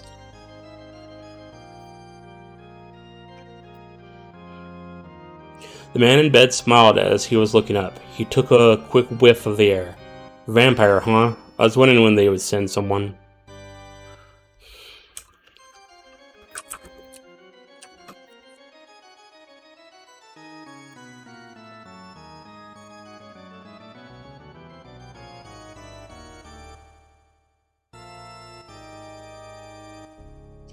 Bioweapons? Done. Radiation? The least of your concerns. Bioweapons? Gone. Radiation? The least of... Yeah, okay. Gone makes more sense.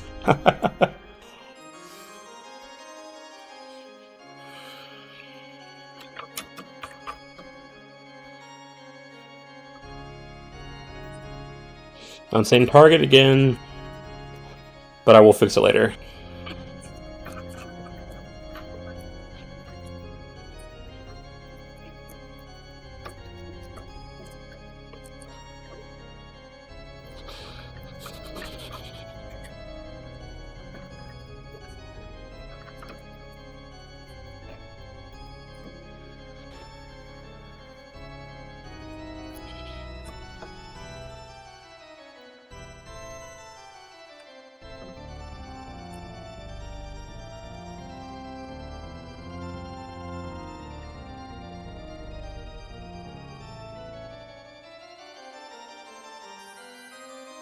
See, Chris struggled to get his hands free.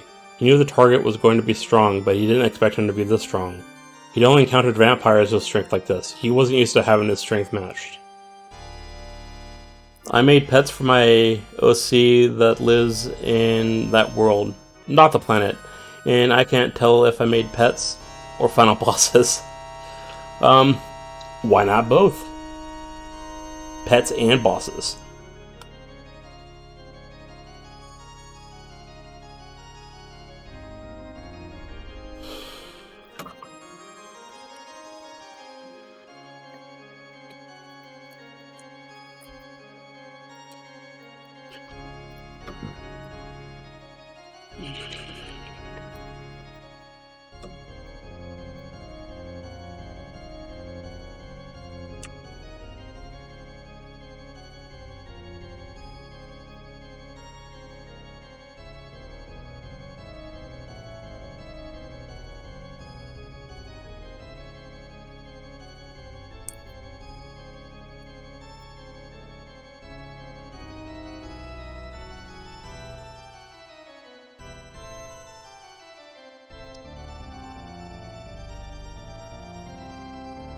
The avatar, or the pet is called the Avatar of Catastrophe.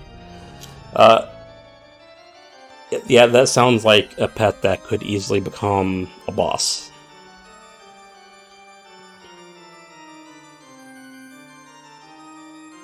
Let's see. I don't think so, little vampire. It won't be that easily.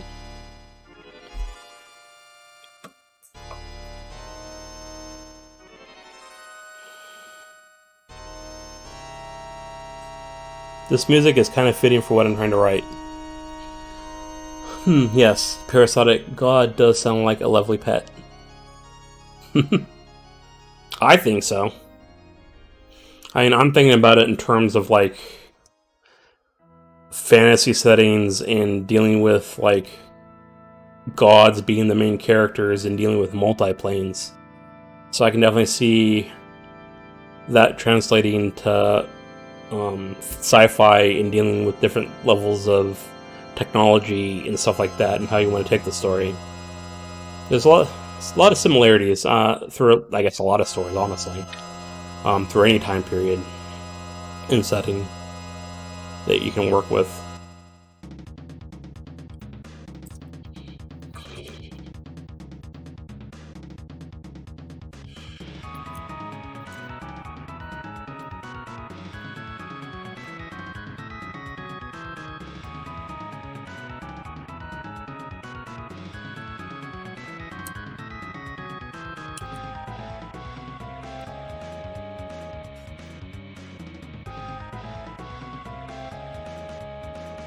Let's see here.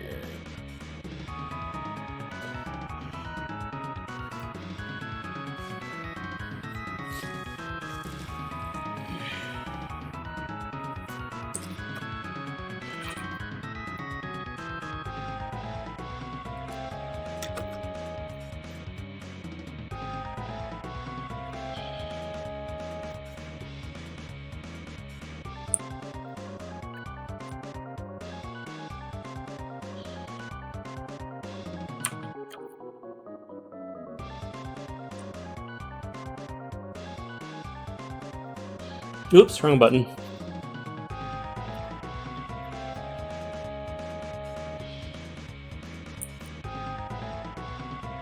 Reading.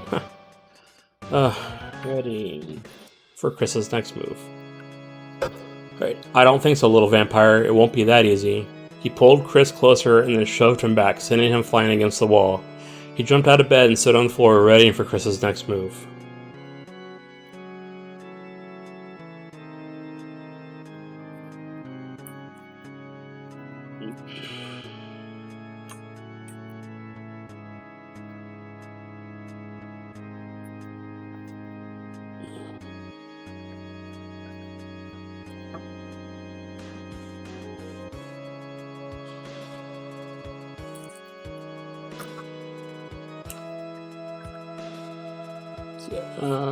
Marine says, I think the edgiest one I made is called the Entity in Zelgo font.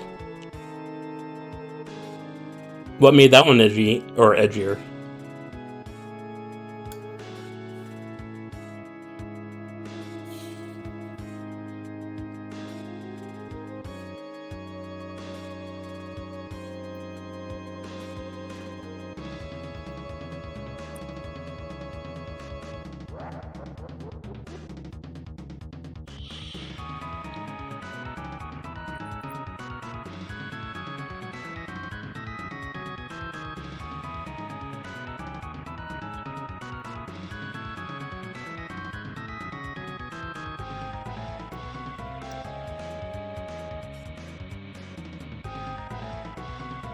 Zago font is the curse font.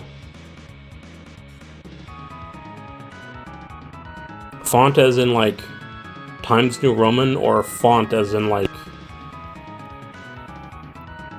fountain?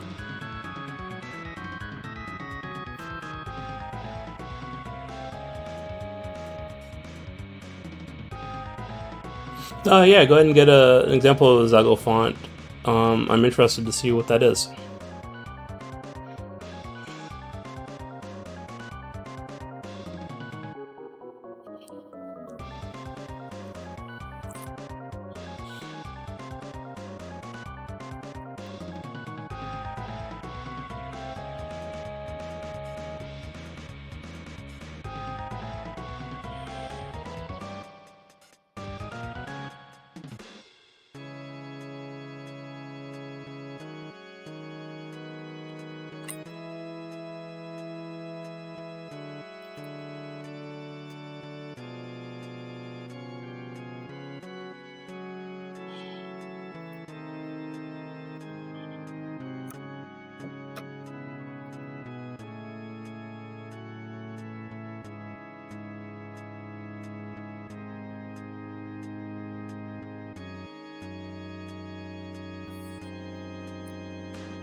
Chris hit the wall with a thud, and the dagger went flying out of his hands. He stood up and collected his thoughts as he saw his target jump out of bed. He rushed over to him and punched him in the stomach. I want to change the sentence here.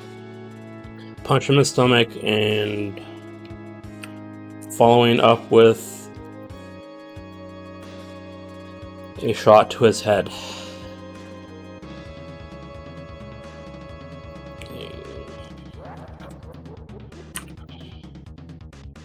Yeah, I really need to introduce the target's name so I stop saying target.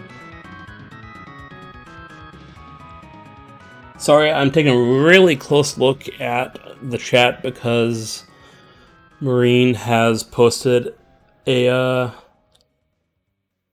example of the Zalgo font, and it's very intricate.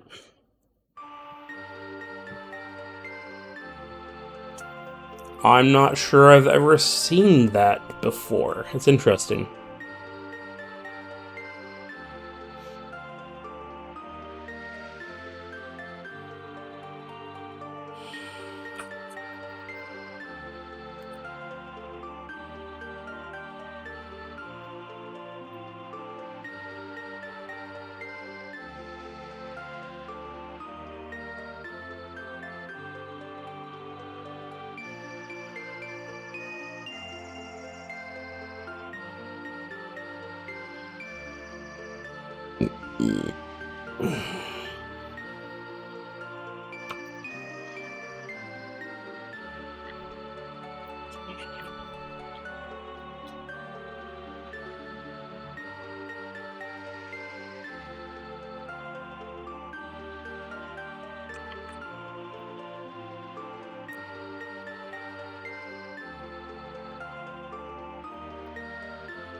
Oh, so the font actually adds extra characters? That's interesting. I never heard of a font doing that. I mean, why? I'm just curious, why would anyone choose that font?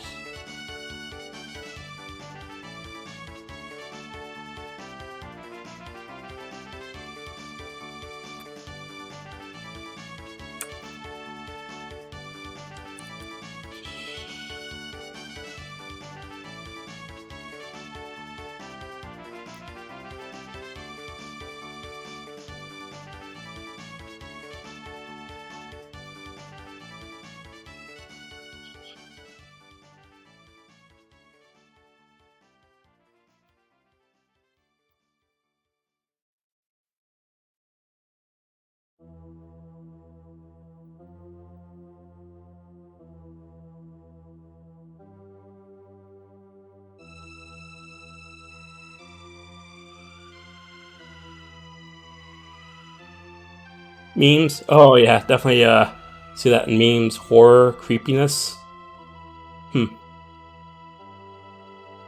I can see it being used in certain poems where you're trying to invoke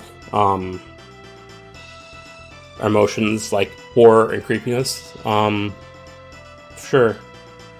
Oh, it comes in different levels of intensity too. I think I'm gonna have to look this up after chat. It's because it seems to be a whole thing that I have never heard of.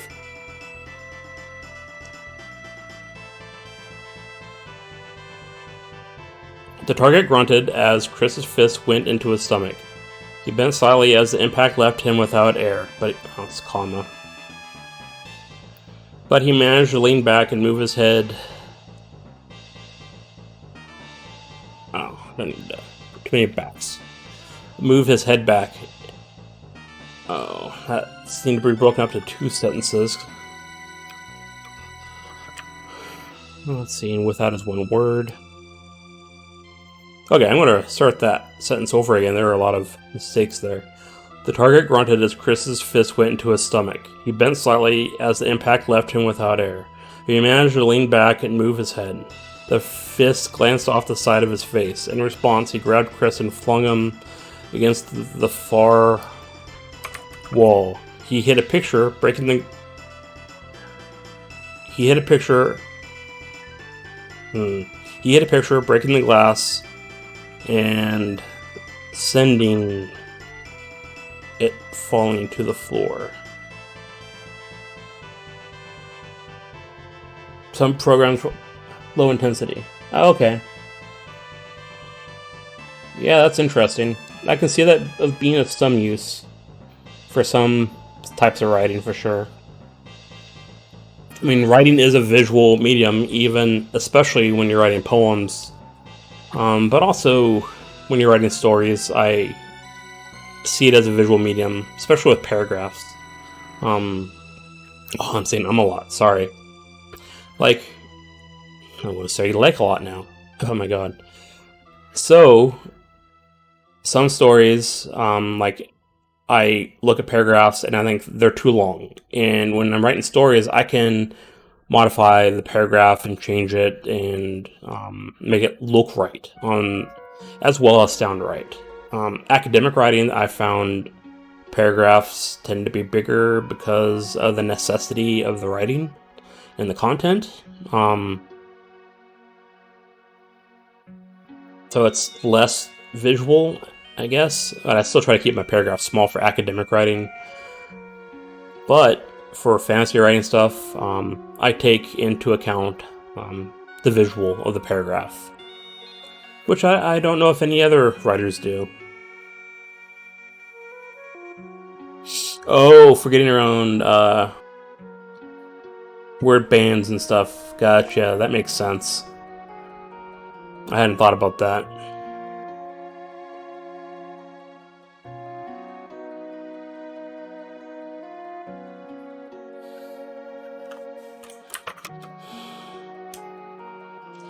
Actually, I'm going to go back. I forgot to describe what the target is wearing. No, I'll just fill that in later.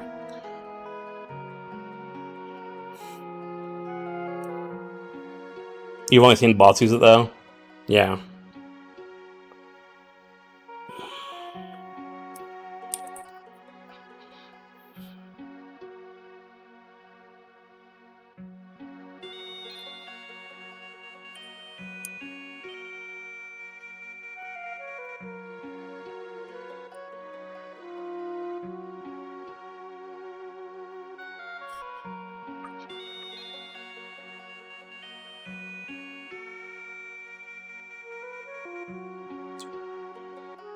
So the target is now doing his special power, and I'm trying to figure out how I want to describe it.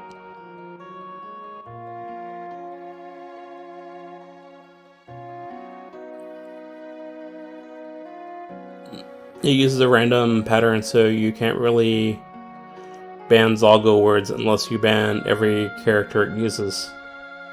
Actually, now that you think about it, I think I have seen bots use this in chat, especially bots that are trying to sell you followers and stuff like that. I guess I was wondering how they made the message look like that, and I guess it was probably this text. Yeah, interesting. Learn something every day.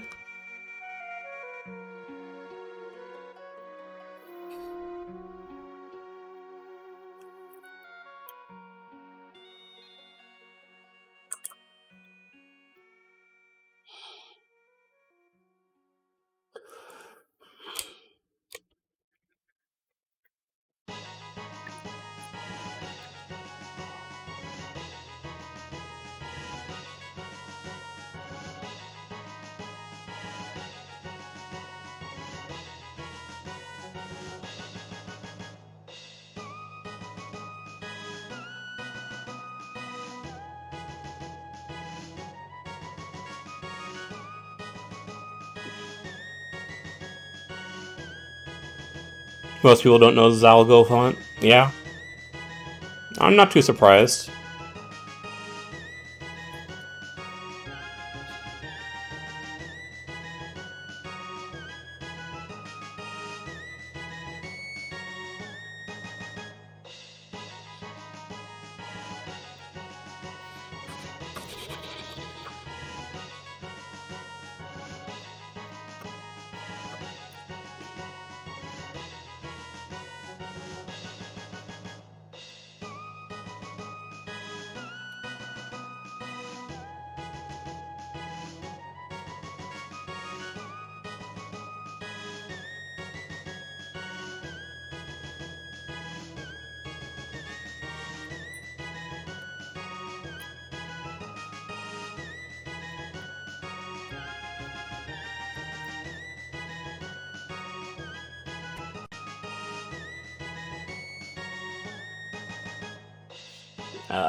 Trying to describe this transformation, I have not thought about how to describe it, so this is going to take me a little bit longer to write than the previous paragraph, so I hope you bear with me.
Let's see, Marine says, I also have an app that lets me do this. Hello, my lord, which is cool, I guess. Oh, yeah, huh. And you'll be right back? Awesome, I'll see you when you get back.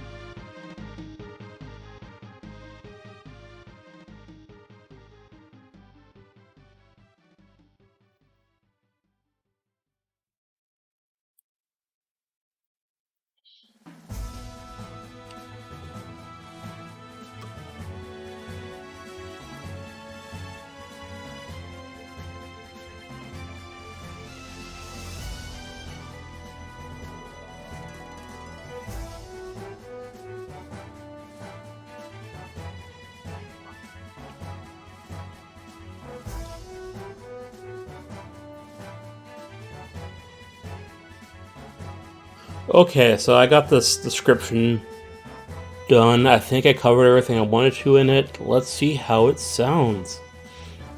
The target growled, "Have it your way." Then all at once, the hair on his skin began to grow and become thicker like fur. It seemed like the very bones grew as he became taller. His muscles grew, filling... to me, I said grew 2 times in a row. I don't like that.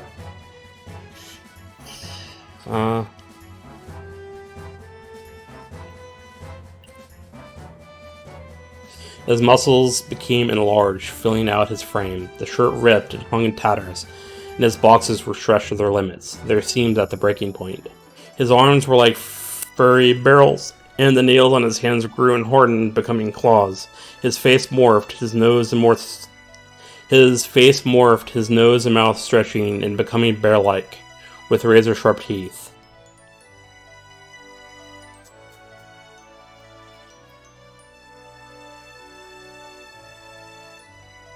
Alright, so I kind of like that description. He is a werebear. Haven't mentioned that at all, so hopefully that was a nice surprise. I've been writing this world for years now, and I've only ever written about magic and vampires. I've not introduced any.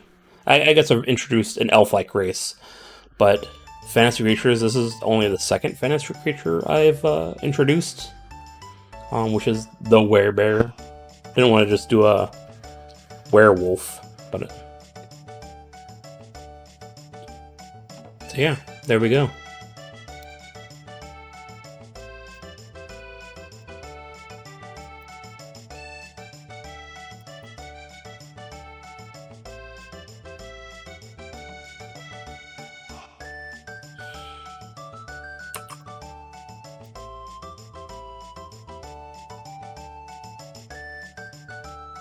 Were creatures is probably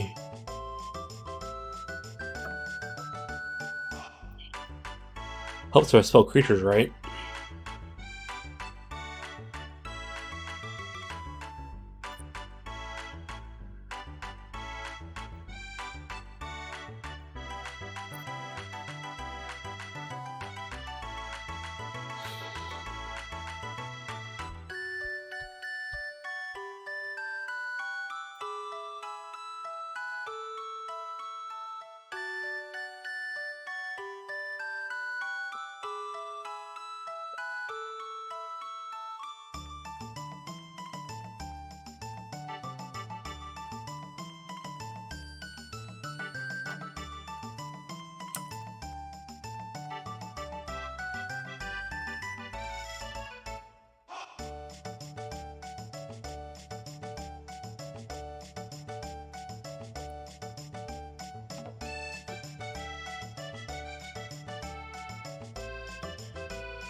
Chris looked on in awe. He had heard about were creatures before, but he'd never seen one transform.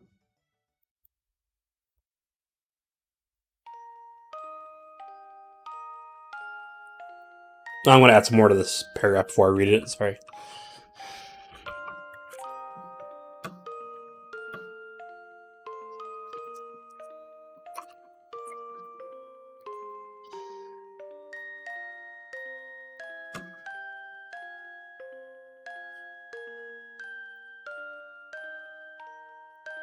Trying to word this because I kind of want to say like he knew this could happen, but he wasn't expecting it to happen.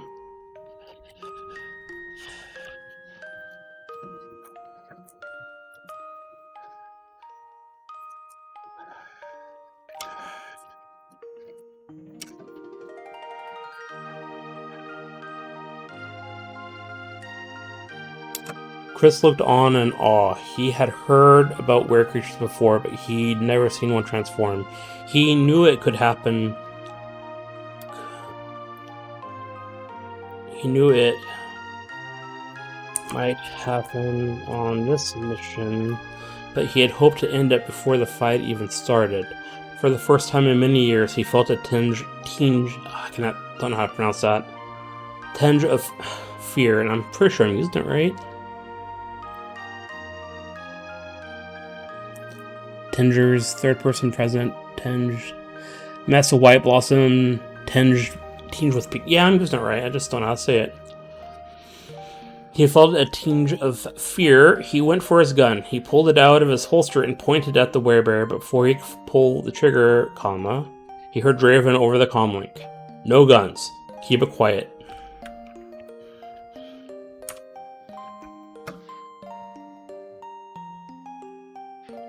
Oh.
Alright. Chris put his gun away as he stood up, saying, "No, I can do this," and looked for the dagger. It was laying near the feet of the werebear. It was the only other way to kill him for good. It was a silver dagger after all. He needed to get that dagger and pierce the heart of the target as quickly as he could. Alright, so the direction I'm going to go with this fight is... Chris is fighting the werebear. Chris can't do much against the werebear. The werebear hurts Chris. Draven basically chides Chris for not using his strength to his advantage. His strengths, meaning like his speed in this case, because the werebear is more powerful, is more strong than Chris is. So he needs to think about how to attack and use his strengths, which is his quickness. Because he's still strong enough to hurt the werebear, but he can't match it one-on-one. But it's going to try to match him one-on-one to begin with.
General Google's General Google loss.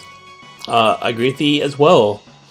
How are you doing? Thanks for stopping by the stream. I'm just writing the first scene of a new short story. Right now, I'm in the middle of writing the combat. It's a vampire against a werebear. So kind of in the middle of that. So if I go silent, it's because I'm writing a paragraph. Every paragraph I read it. I'm glad you're doing good. I'm doing pretty good too. I'm happy to be starting on a new project. I'll be honest, I took about 3-4 weeks off of streaming. So coming back and getting back in the habit, I am a little anxious. Was a little anxious, but I'm getting into the flow. There's just a lot of nerves with streaming. I'm not sure if you stream, but I get a lot of anxiety, performance anxiety before I go on. But I managed to fight it. And it helps when I'm working on a project like this, because it really gets my mind focused. Luckily, there's been quite a few people dropping in the chat, and I've had fun chatting and talking about writing, stuff like that. So yeah, doing pretty good. And Chris is the vampire. He's been a vampire for about 30 years, and I haven't named the werebear. I've just been calling him the target, because he's like Chris is moving in like a tactical person, but he has a team. He has Draven, his sire, is outside washing through a window. So he comments every once in a while, but Chris is basically doing this mission solo, which is to kill a werebear. And at some point during the story, I'll get into it, but he's actually the werebear has been going around killing people, kind of making himself known, and so the vampire organization in the world is like, nah, you're letting the mortals find out about you, we're going to take you out. And so they're the ones that put the hit out on the werebear, which we'll get into later down the story. Chris moved at blinding speed, charging shoulder first into the werebear. This time the werebear was sent flying into the wall. The wall indented, cracking.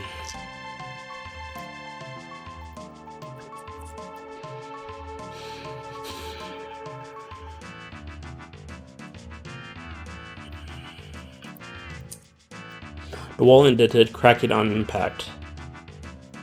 But he did not fall.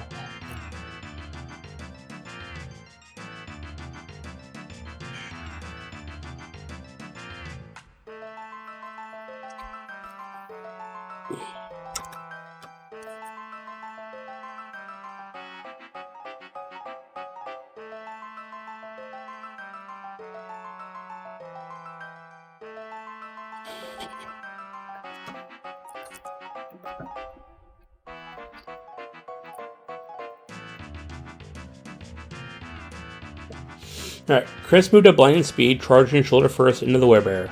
This time the werebear was sent flying into the wall. The wall indented, cracking on impact, but he did not fall down. He moved back towards Chris, who had just picked up the silver dirk. Oh, so you're also a writer? You thinking about ideas and brainstorming?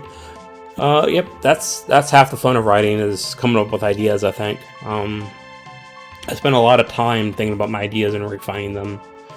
It's a good part of the process. I've been, this story I've outlined, I got the first 4 scenes outlined, and I've been thinking about this story for about a month, and I have the last scene kind of in my mind.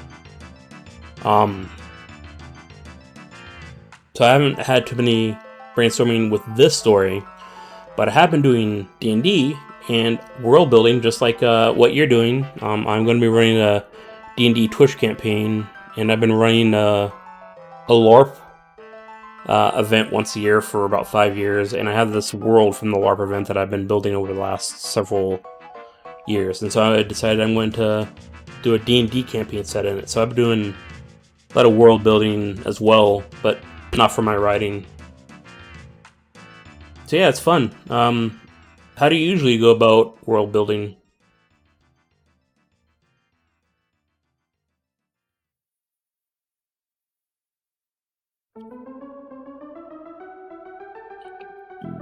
Well, your internet is laggy. I'm sorry. I hate when that happens.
Sorry, I'm just trying to decide how this combat wants to go. Combat is interesting, and I've written a decent amount of combat, but my combat style is not like cemented in my writing, so I had to think about it a lot.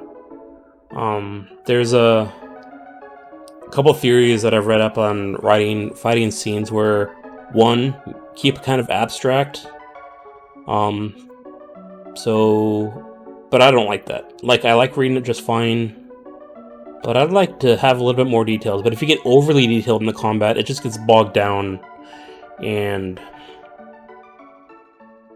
it's not fun to read when every detail is explained. So I have to come up with some way to describe the combat in concrete terms, but still make sure that it's abstract enough that the flow isn't interrupted while you're reading.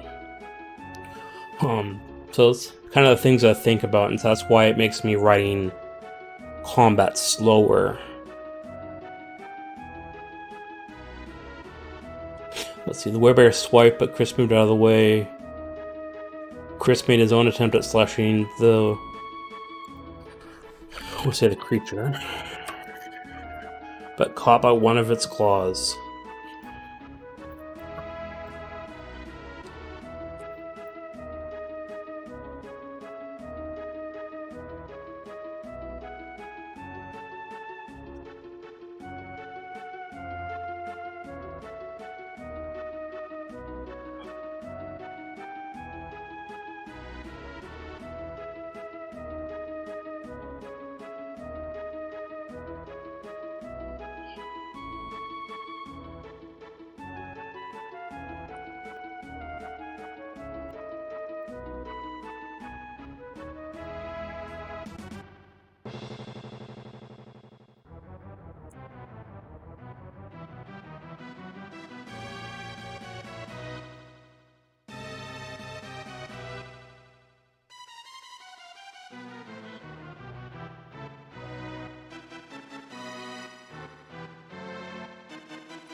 Sorry, these beats. I'll answer that in just a second. I want to get this last sentence wrote.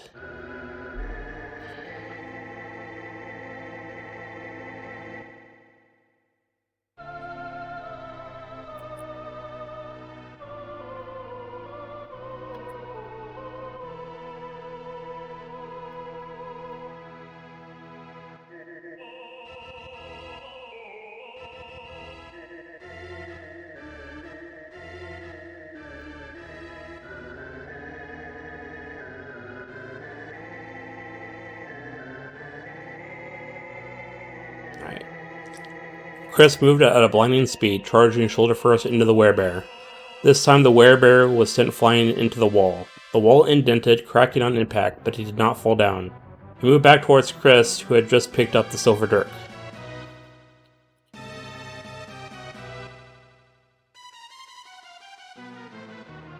Wait, I wrote something that's missing.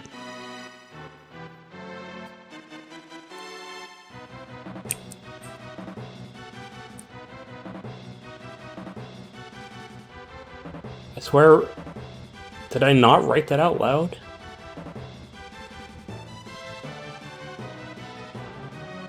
I'm sorry, beasties.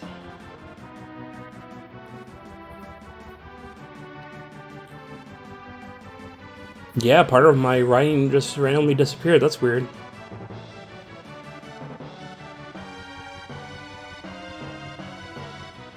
Alright, so I guess I will go all the way forward.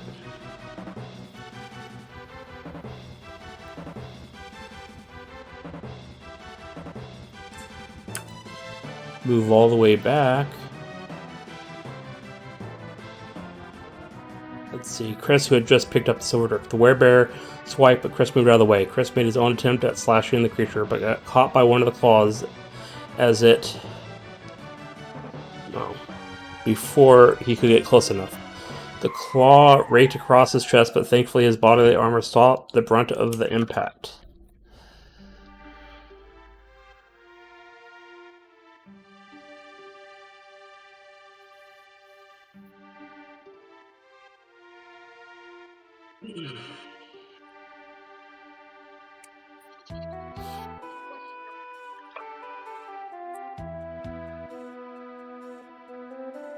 Okay.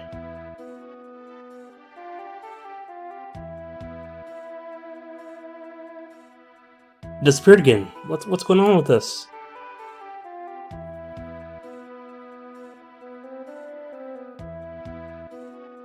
Okay, so Word is doing something weird. I'm sorry, these beats. I am confounded.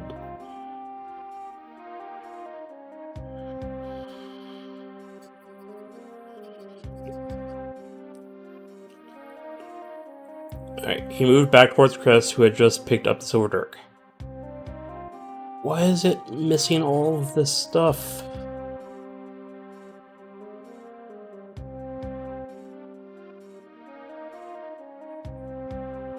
Oh well, I'll just write it. Deets Beats, what am I doing today? I'm doing this today, and then after this, nothing.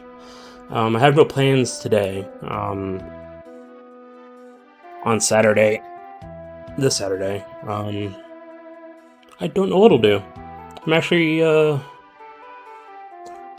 spent, how long has it been now? 2 hours and 20 minutes? Actually, if everyone doesn't mind, I'm going to go use the restroom, and then I'll be right back to try and figure out why Word keeps deleting this paragraph.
I'm back.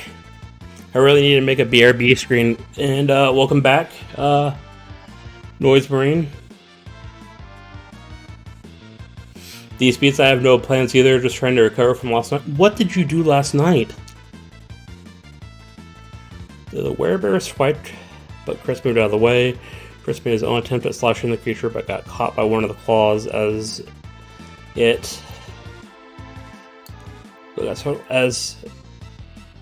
before he could get close enough. The claw raked across his chest, but thankfully his body armor stopped most of the damage. But he could still feel weird.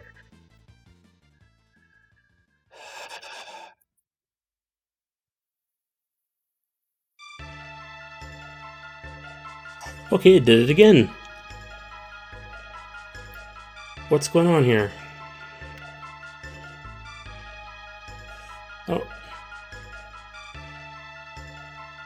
Oh, a lot of drinking, okay. Like, I thought you were playing some game of work. I didn't know you went and had a social event. So, a lot of drinking? Nice. I did see the things that you did on your posts. Yeah, I don't know why Word is randomly messing up here. And deleting things. The werebear swiped, but Chris moved out of the way. Chris made his own attempt at slashing the creature, but got caught by one of the claws before he could get close. The claw raked across his chest, but thankfully his body armor stopped most of the damage, but he can feel...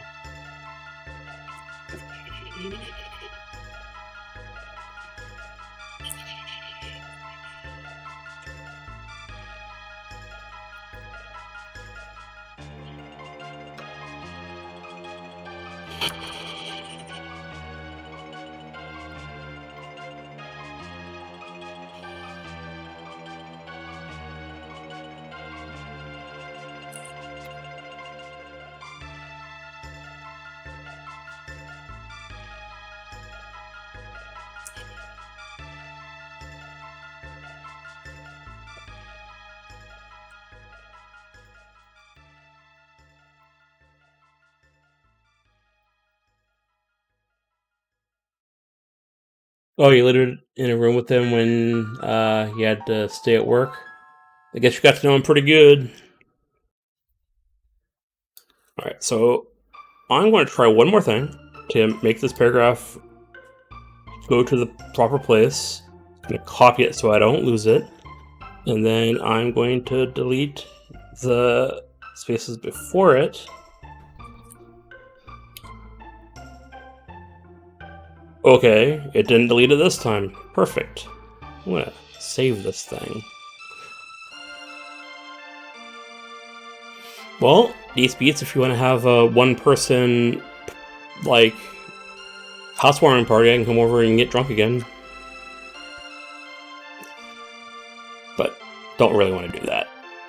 Do want to hang out. It's been a long time. Been over 9 months.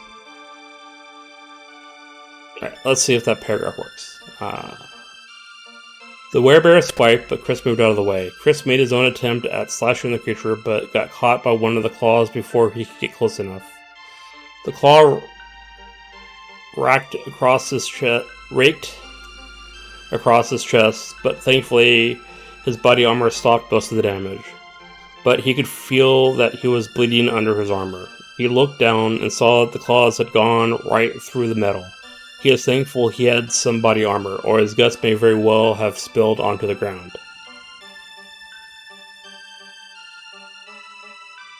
Oh, you definitely can't drink today? I don't blame you. It's not Amp Guard. It's not a 3-day bender.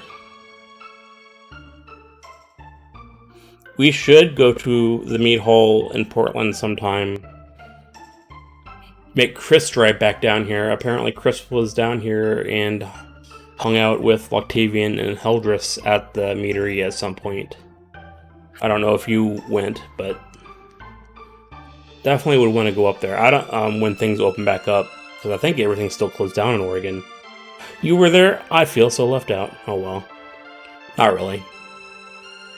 You only see so many people when you visit.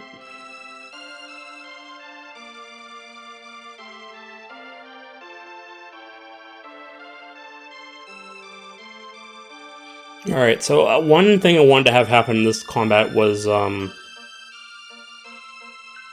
him trying to choke out the bear.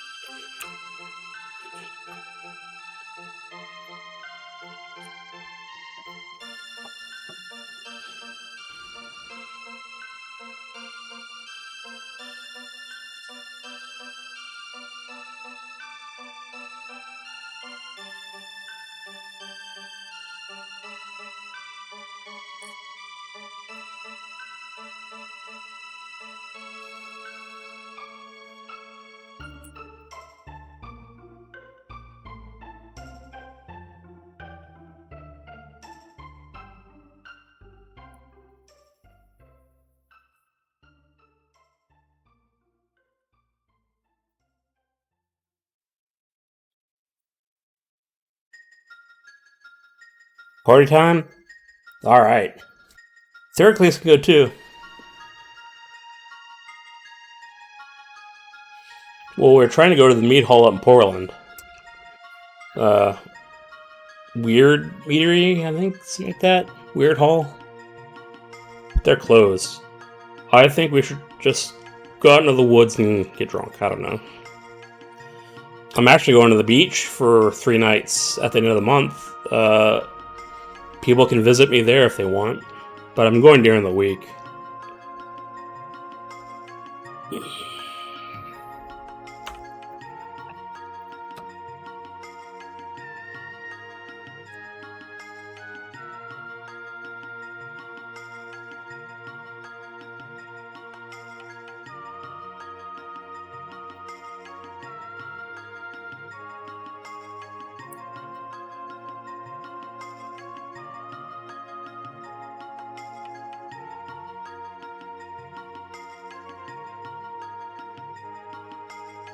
They have a go or to go thing at the moment, and they're working on outdoor seating. Yeah, outdoor seating, then we can go. Because apparently sitting in an enclosed tent outside is safer than sitting inside in an enclosed area. Who knew?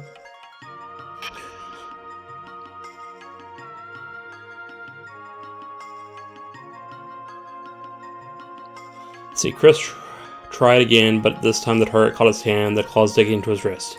He dropped the dirk. He dropped the dirk again and back.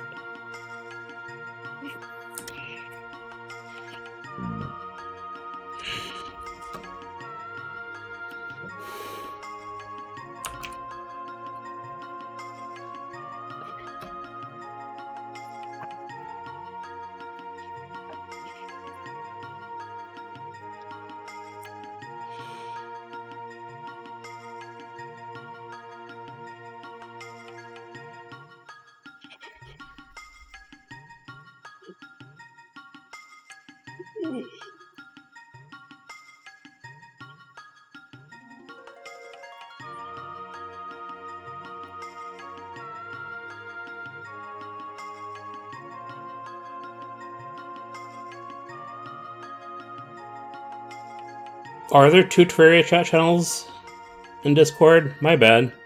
I'll clean that up.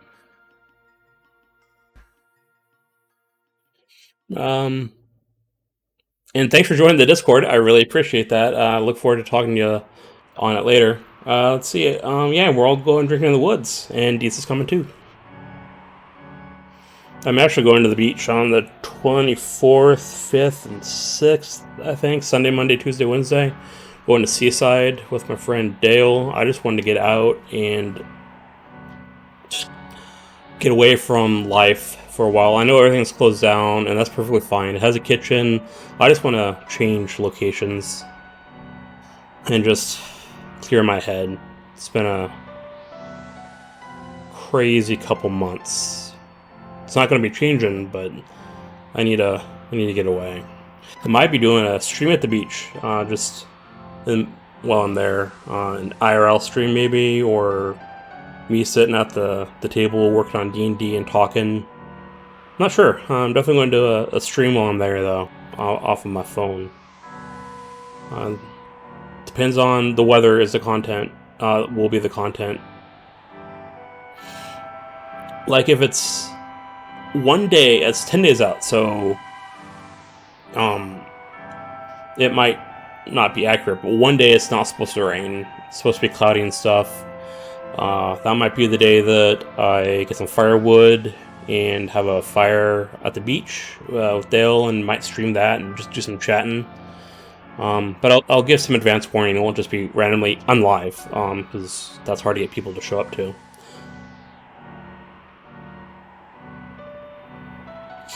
Yeah, get the beer, come down, stop by the fire. There's not really room for you guys to, well, if you want to sleep on the couch, you can spend the night, I guess. But, yeah, it's probably just gonna be me and Dale, hanging out. Like, I wanted to get away and have that mental break, but I also realized after 3 days I'd probably get lonely at the beach, and so I figured having at least one person with me, would, balance that out for me, and I think it will. But I don't mind some other people coming by. I just wanna have a good time.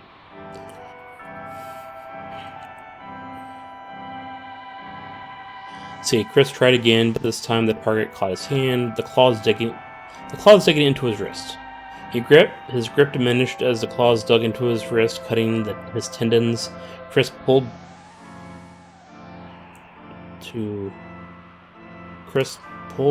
back.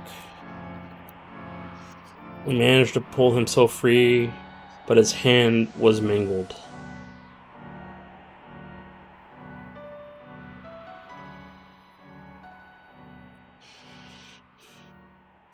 Probably comma. Oops, comma. Let's see.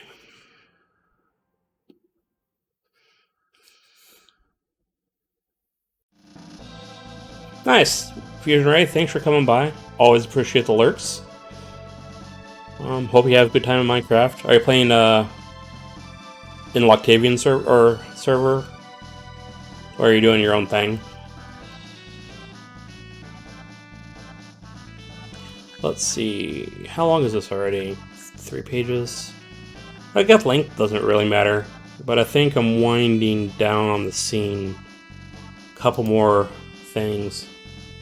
Nice, building a subway. I could use the subway.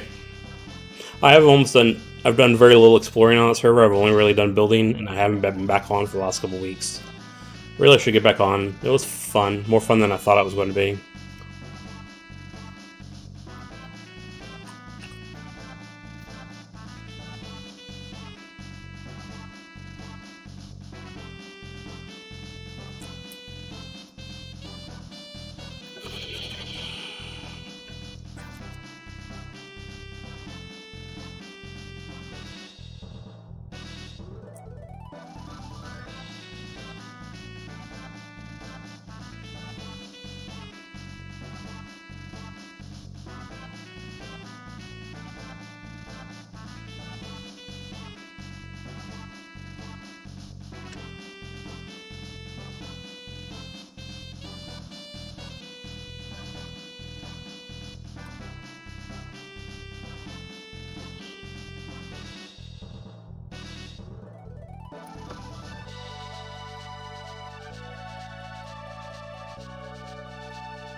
Draven spoke over the comm link. What are you doing? We talked about this. Use your strengths. You're too young. He'll outmatch you on strength. Use your speed.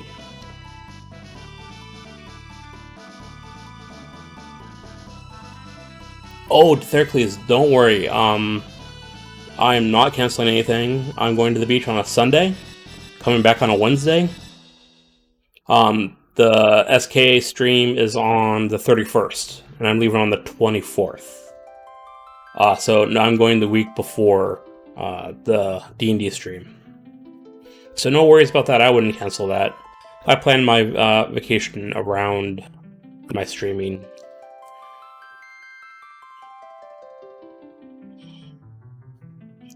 Let's see.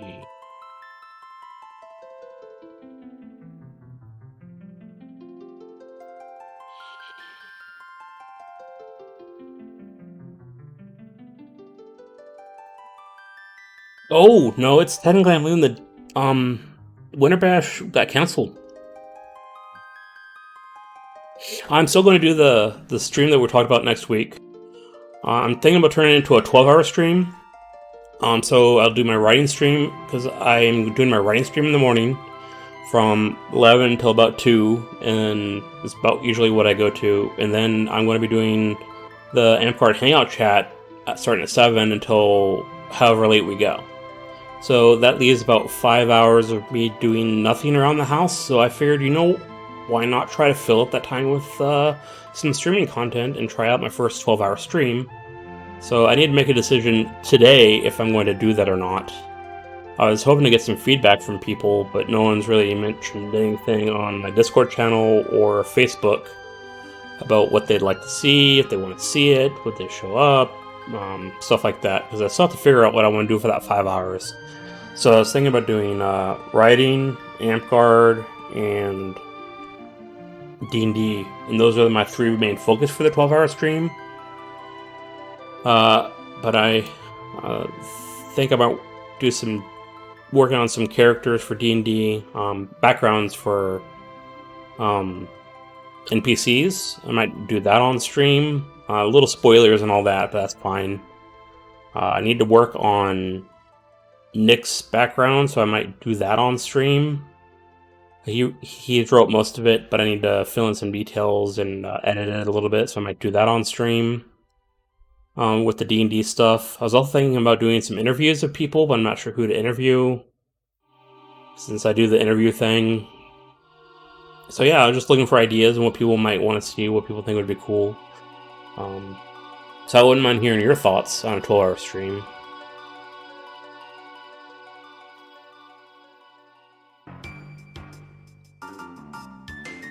It's true. Can't all be as cool as Theracles.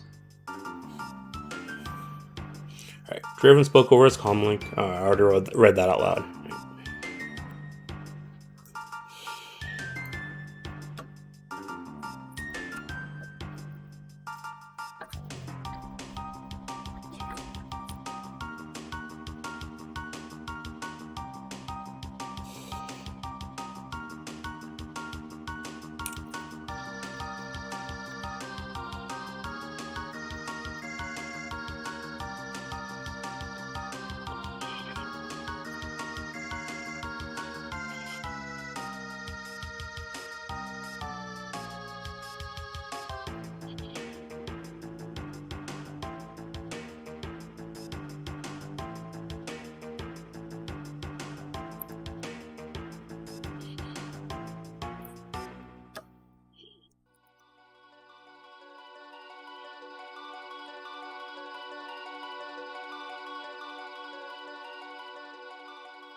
Have you played with Dungeon Fog at all yet? This could be some stream time too. No, and that actually might be a good time to check it out. No, I'll check it out before then. But yeah, I might experiment with it on the stream, because one thing I was going to do is go over my writing tools and like my process, also with D&D. So if I look into that, I might also show that off during the stream. See if I can make a map for the city, or for some areas. That's a good idea.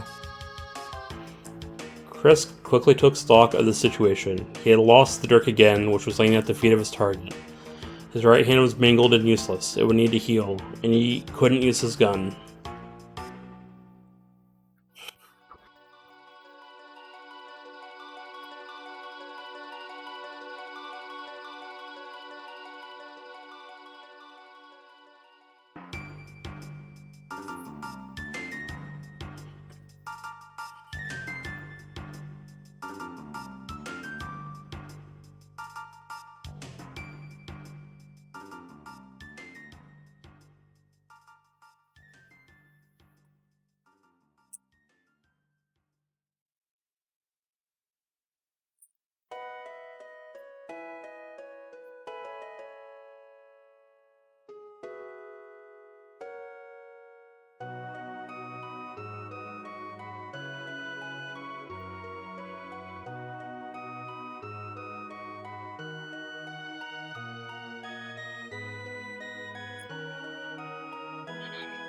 He changed plans. As powerful as the werebearer was, he still needed to breathe, right?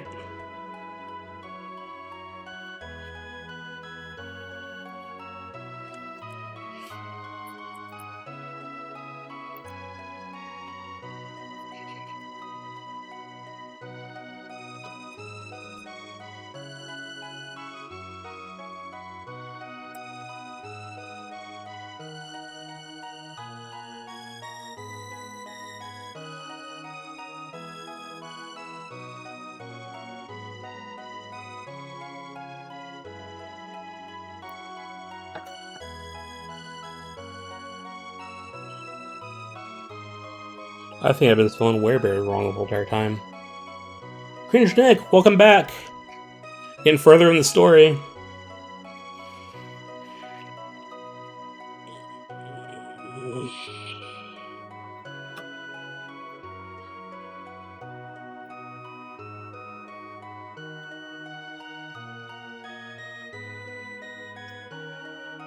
Oh, hydrate! That's good. I don't think I've had a drink of water for the last 3 hours. Thank you for the hydrate. I appreciate that.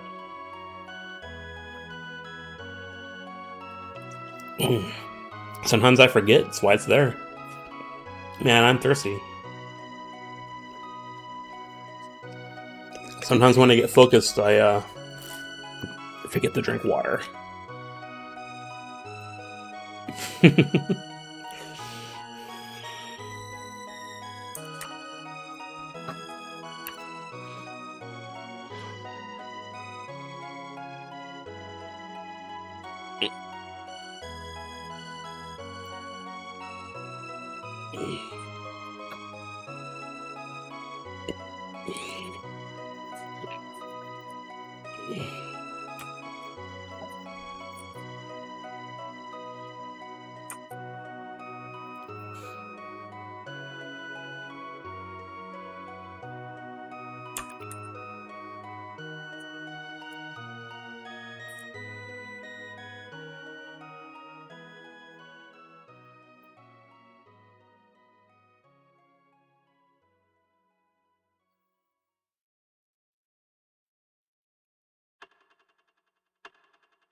So, this first little bit is kind of Jason Bourne-esque in the fact that it's mercenary fighting. So I kind of if you read the last short story that had this character in it, it was him turned into a vampire, and the vampire that turned him is going to be his teacher, obviously. And this is 30 years later. So this is kind of like one of the missions that his sire goes on for the vampire government, I guess you could call it that, the secret government. And this is so it's kind of like a mercenary mission, and so this is Chris's first like mission to kill a were creature. So it is Jason Bourne in that aspect, but it quickly turns into something else after this scene, because you get involved with prophecies and stuff like that. This is actually a foundational story for a whole series of novels that I want to write. So most of these short stories are just background information for a greater story world. So I'm actually world building right now.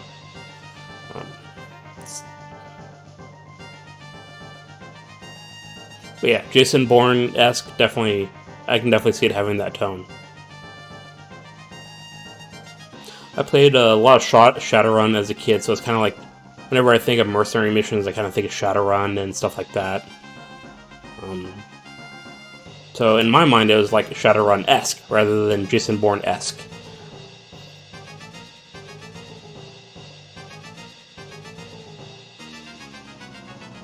Yeah, I mean, like, it's not about me finishing the story and writing, which are the kind of like the backbone of what I'm trying to do with the stream, but I really want to involve, like, the talking and talking about my process in the world, and, like, having discussions while I'm working. It's my goal. It's kind of an AMA.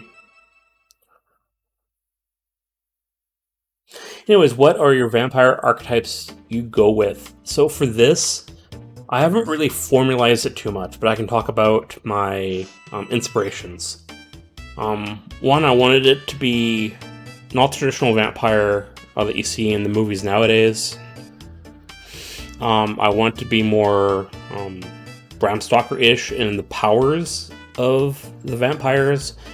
I want them to be able to walk in the daylight, for example, with diminished powers, just like Dracula. I guess that's kind of where the powers end. I was also heavily influenced by Vampire the Masquerade, the RPG game, only because I have played it a lot when I was younger. And I guess saying that, and if you know about this system, you'll see a lot of things in my stories that are similar, but I try not to I try to put my own spin on it. So there's a vampire government. I have a background for it. But most of the vampires are young vampires. They're kind of bloodthirsty-ish, kind of given to their darker impulses. And then there's a whole other tier of vampire that, if they ever get beyond their bloodlust, you get into the more the older vampires that plan things out over the centuries and use their immortality to their advantage. So I'm not sure if that answers your vampire archetypes, but I guess one of the main character, not the main character for this story. So there are definitely OG Nosferatu kind of bad guys in this, like just evil, just pure and simple evil. The main character is kind of like a vampire, did a lot of bad things, but he's trying to do good. That is a vampire that I will be introducing in the story shortly. It's called Philip Klaus. That's one of his names. He's the main character of the novel I've been writing in this universe. So yeah, most of the writing will not have magic for a while because I have, if you ever play Shadowrun, there's like an awakening and then magic comes back to the world. So I'm taking that a little bit. So there will be like telekinesis and shit, as you say, and powers and stuff in magic. But the vampire powers for the young people are minor, and they grow in power, and they have to learn things. There's different families and bloodlines, and yeah, it's still in the creation process. So I don't have everything planned out about the vampires, but I've got a lot of the generalized stuff done. I even have their origin figured out. But that's not something I want that to be discovered in the story, so I'm not going to stream or let the origin of the vampires come out. But yeah, I thought about that too.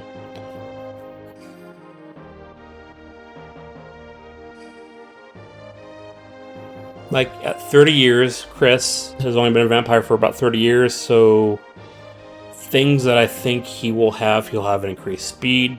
He does have that. He'll be able to heal fast, but as you'll find out in this combat, not instantaneously, because his hand is currently mangled and won't be able to use it for the rest of his fight. And then he'll be able to... One thing I want to be able to have is...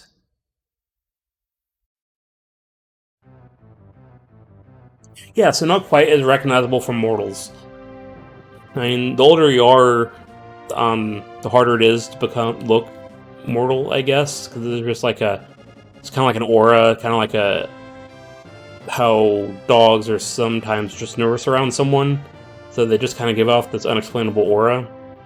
But some vampires that are older have learned how to mask themselves, so they don't see that. Like, the Philip Klaus character, which will be introduced here shortly. He's a pretty old vampire, but he manages to come across as human. But generally speaking, vampires are walking around, and you'll never know one's a vampire unless you look into it. So yeah.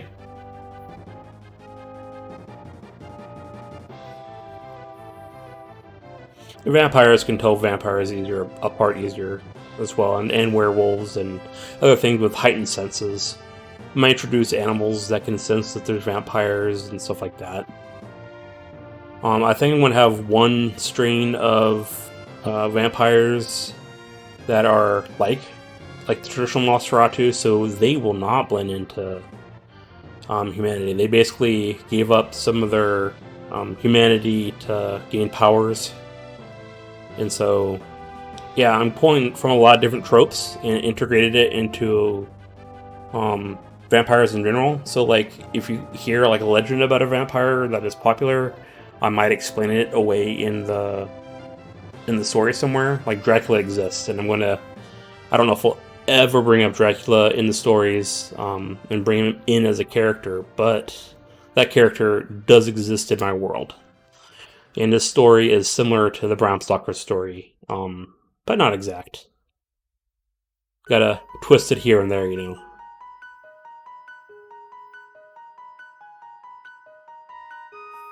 Let's see.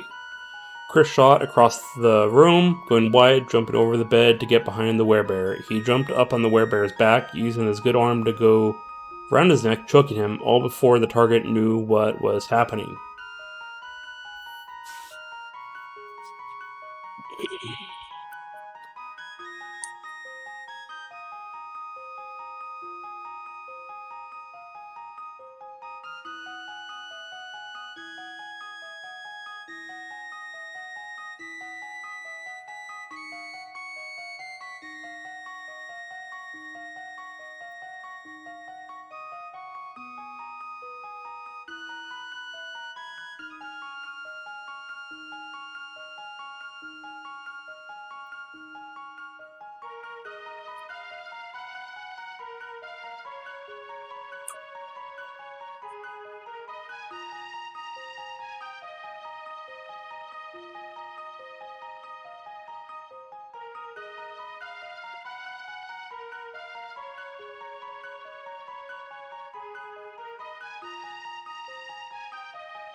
The werebear tried to reach behind him to grab Chris, but his arms wouldn't reach. His muscles were too big.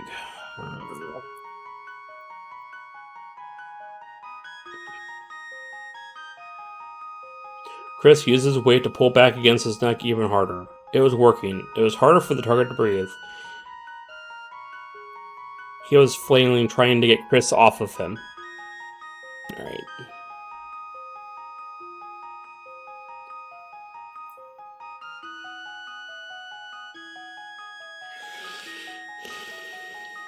Let's see what... Chris off him, yeah. Chris off. Chris off of him. Don't need that extra word, but it sounds better to me for some reason.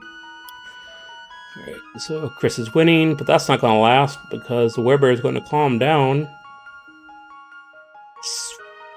swing him, and since Chris is just kind of hanging there, the werebear makes him swing to the side where the werebear can catch his leg and rip him off and dangle him in front of him. Yeah, that's what this paragraph's going to do.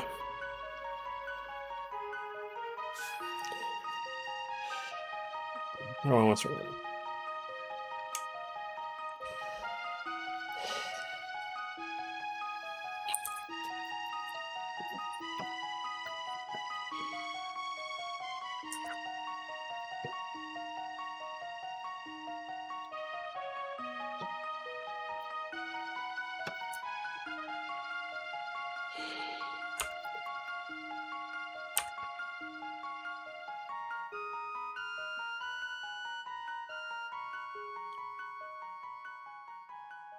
Oh, yeah. Should be TOO. If that's what you're talking about. Yeah, too big, as in was, yeah. The target was gasping for air, but even then, he managed to calm himself and stop struggling.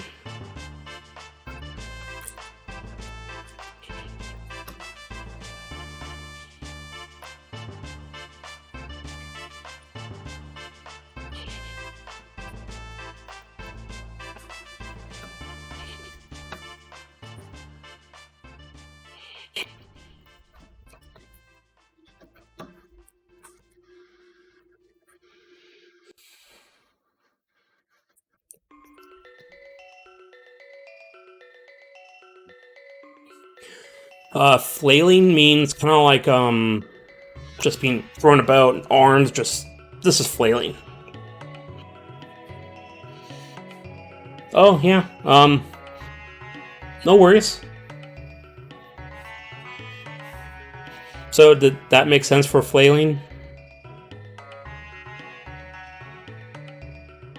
He's just kind of being tossed around, and his arms are going everywhere, his legs are going everywhere and stuff.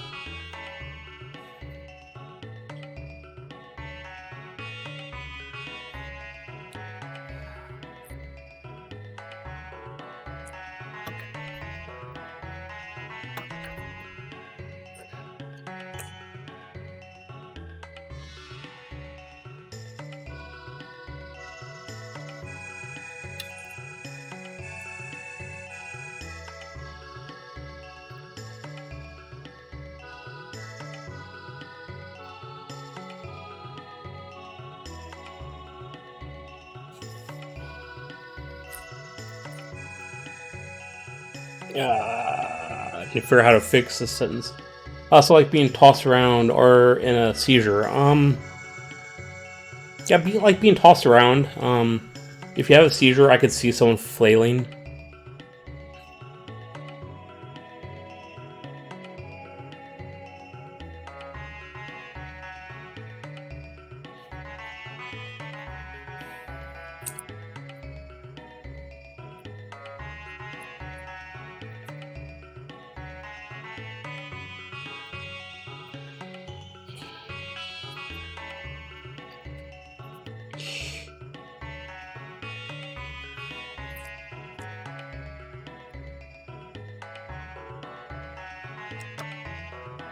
The target was gasping for air, but even then he managed to calm himself down and stop struggling.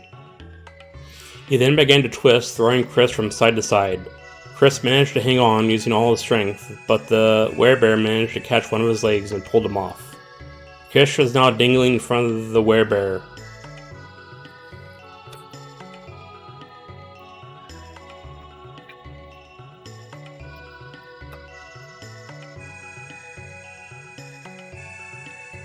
The claws deep in his leg.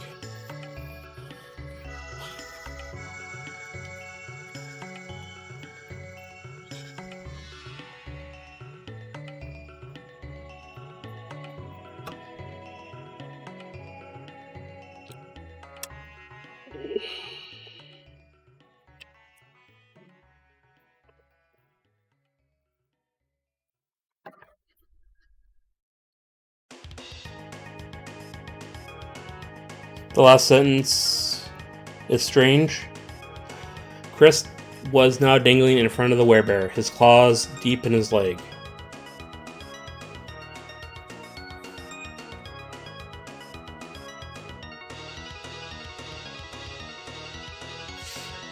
I mean, it seems fine for what I'm looking for, but it could read funny to you because there are different ways I can write this. I wrote it like this to be faster paced, so I could write it. For example, Chris was now dangling in front of the werebear. His claws were deep in his leg. I can write it like that, and it takes away, adds one word and takes away some of the urgency, but it might sound better to you. His claws were deep in his leg. Does that sound less strange? Oh, the one before that. Chris managed to hang on using all his strength, but the werebear managed to catch one of his legs and pulled him off. Yeah, that is definitely a sentence I'm going to rewrite. I'm going to leave it there now because it has everything in there that I want. But when I go through and I re-edit, that is a strange sentence, and it'll probably be broken into 2 different sentences. So you're absolutely right.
Let's see, you would write, like, the werebear out of the blue grabbed him by a leg. Yeah?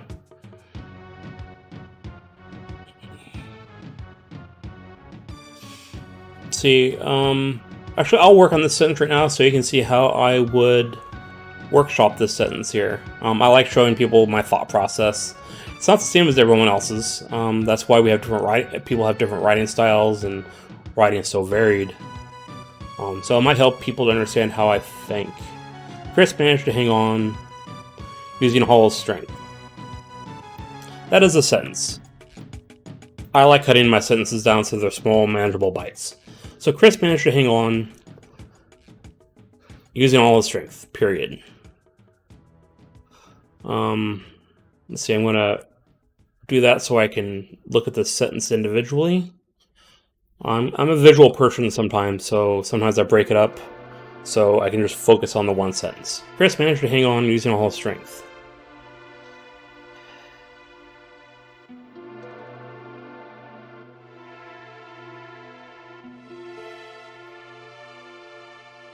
I'm just going to delete that now. Chris managed to hang on using all his strength.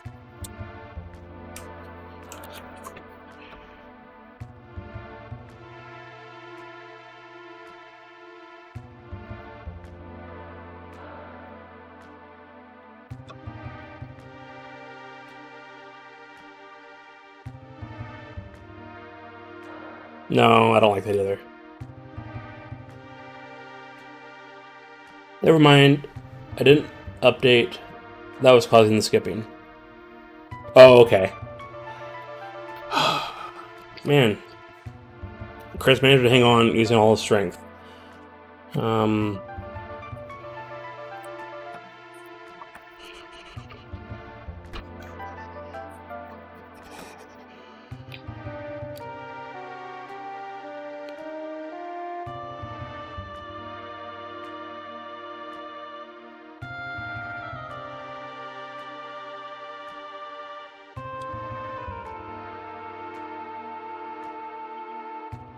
Chris managed to hang on using all his strength. The bear continued twisting and managed to catch Chris's leg and used it to pull Chris off the bear's neck.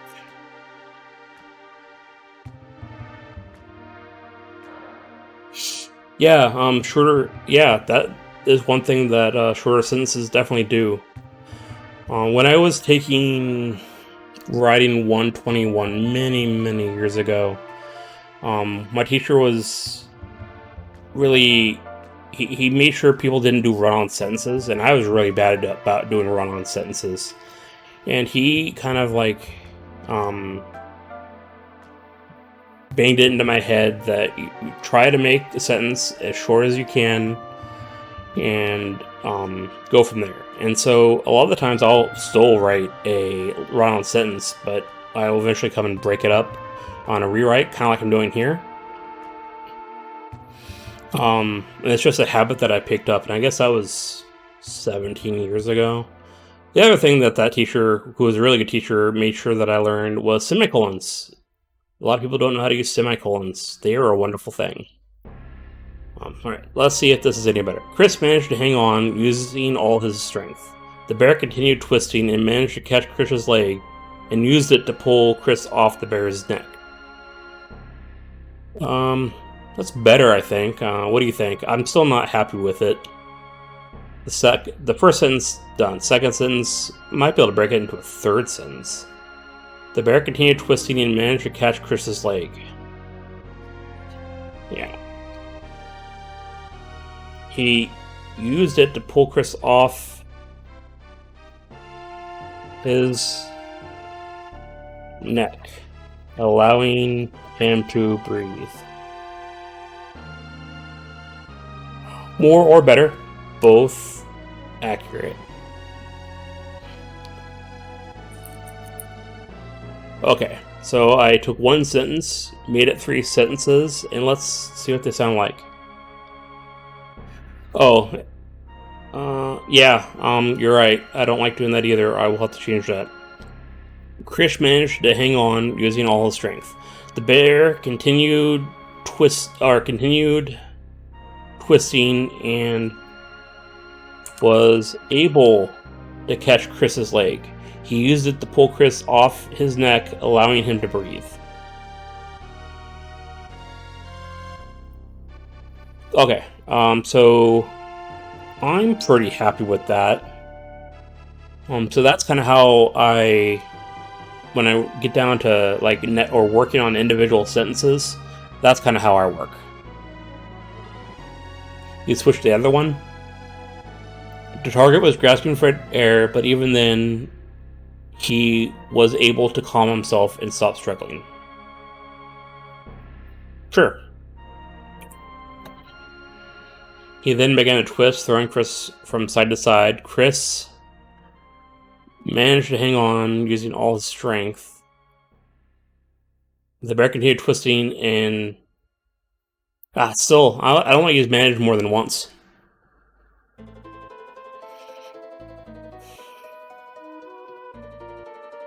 He then began to twist, throwing Chris from side to side. Chris managed to hang on using all his strength. The bear continued twisting and was able to catch Chris's leg. He used it to pull Chris off his neck, allowing him to breathe.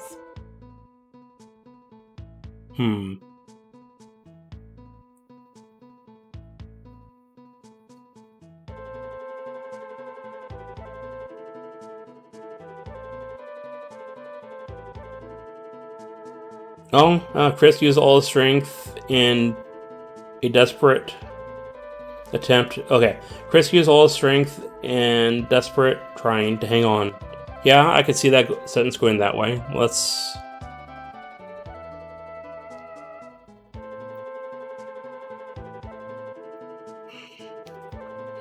Whoa!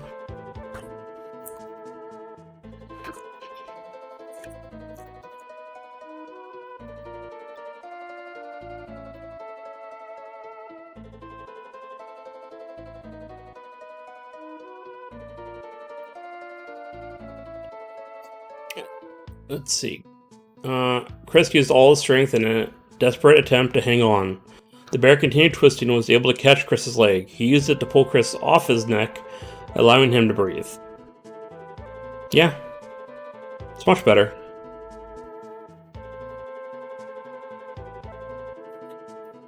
What do you think?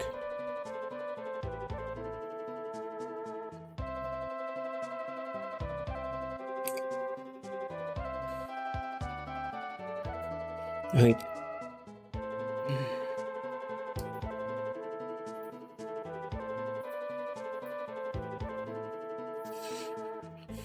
Let's see.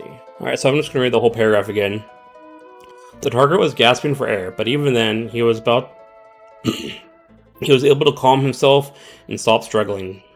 He then began to twist, throwing Chris from side to side. Chris used all his strength in a desperate attempt to hang on. The bear continued twisting and was able to catch Chris's leg. He used it to pull Chris off his neck, allowing him to breathe. Chris was now dangling in front of the werebear, his claws deep in his leg.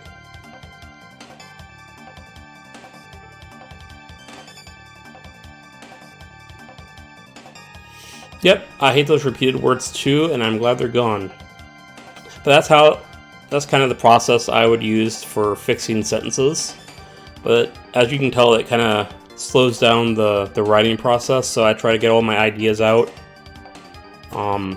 as well as I can, then go back and fix the tone and things like that. And otherwise, I will get stuck on trying to fix little things like that and not get the story on paper.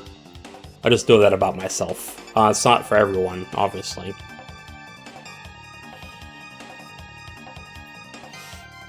The bear tried several times to gut Chris with his other hand. I'm going to say other claws. But Chris managed to avoid it by twisting and bending his body.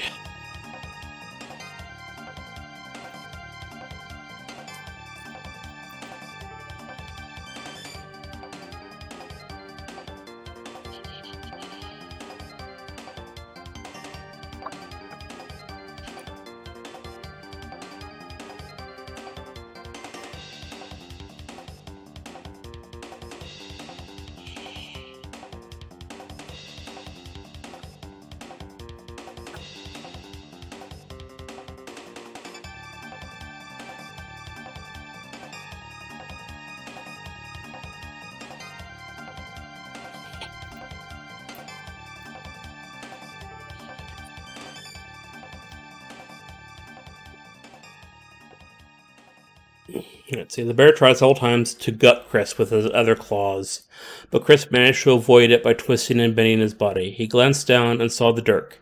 It was just out of arm's reach. He needed to get free, but the grip, his leg was iron tight. I should probably mention that Chris is in a lot of pain. I need to add that into the story, because his hand is mangled and he now has claws in his leg. That can't feel good, but there's absolutely no evidence of him slowing down or in pain, so I gotta add that in there. Vampires aren't immune to feeling things. Sometimes I won't catch this and I'll have to add this in on a rewrite, but since I caught it, I'm going to add it in somewhere. Probably in this paragraph, I think. Bear tried several times to gut Chris with his other claws, but Chris managed to avoid it, twisting and bending his body.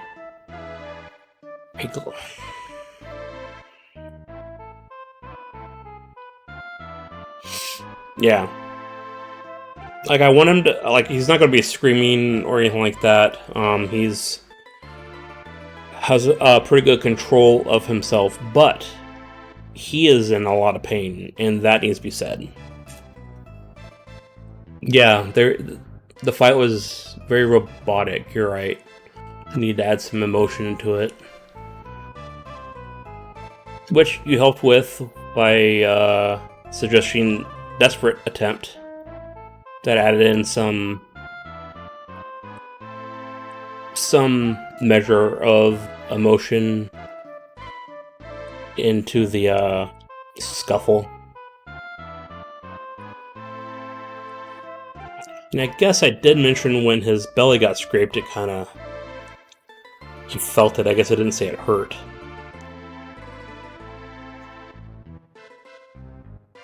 Yeah.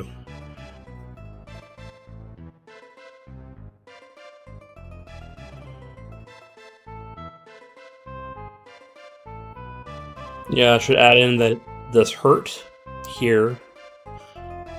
Let's see, the claws raked across his chest, but thankfully his body armor stopped most of the damage.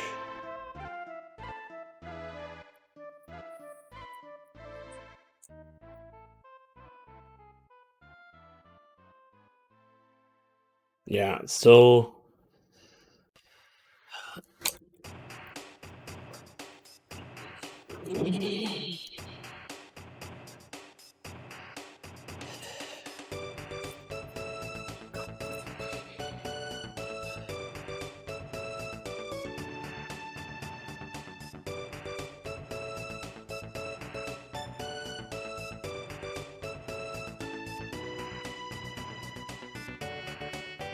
There was still a moment of pain as the claws scraped against his flesh. He looked down and saw that the claws had gone right through the metal. He was thankful he had armor, or his guts may very well have spilled onto the ground. There's some emotion, a little bit of pain. Let's see. Now his feet.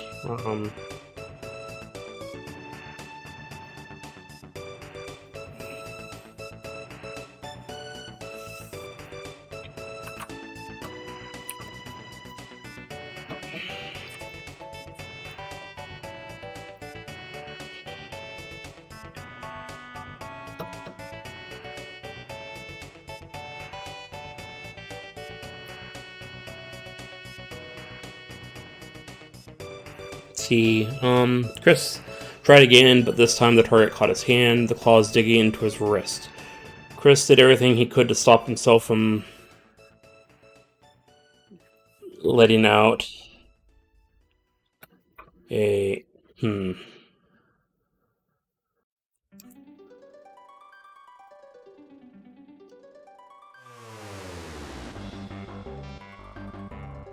I'm gonna add that at the end of this paragraph.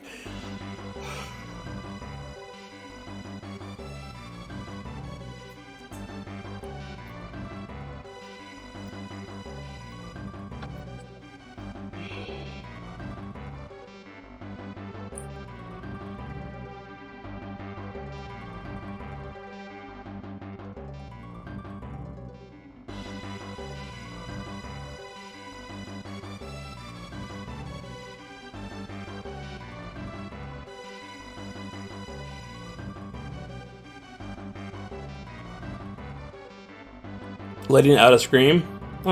Maybe. Let me reread this paragraph. Chris tried again, but this time the target caught his hand, the claws digging into his wrist. His grip diminished as the claws dug into his wrist. Oh, I used wrist twice. I need to change that. Going to focus on that later. Cutting in his tendons. Chris did everything he could to stop from screaming out in pain. Let's see.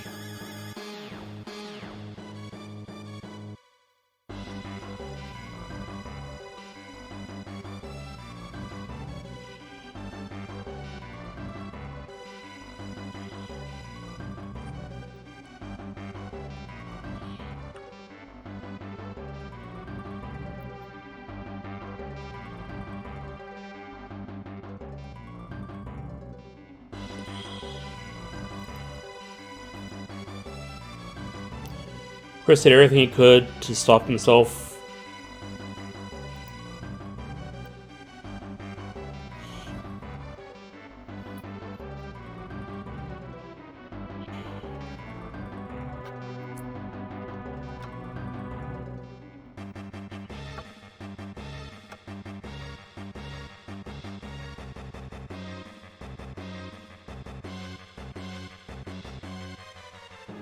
Okay.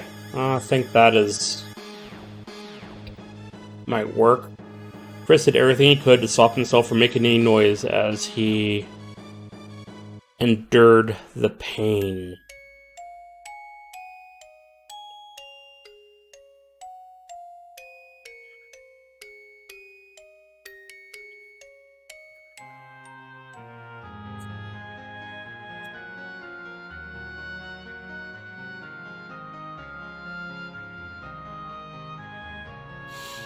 Yeah, I see that reasoning, and I think it is correct. Chris did everything he could to stop himself from making any noise as he endured the pain. Yeah. So before, what my sentence would do was kind of less nuanced than what you suggested and what the sentence ended up being. Because I still get the point. That he had to actively stop himself from making any noise because he was enduring the pain, I think is much better than saying he stopped himself from screaming. So it's a much better sentence. So now there is some emotion in this fight. We can go back to where I was at. The bear tried several times to gut Chris with his own claws, but was his other claws, but Chris managed to avoid it by twisting and bending his body. He glanced down and saw the dirt. It was just out of arm's reach. He needed to get free, but the grip on his leg was iron tight.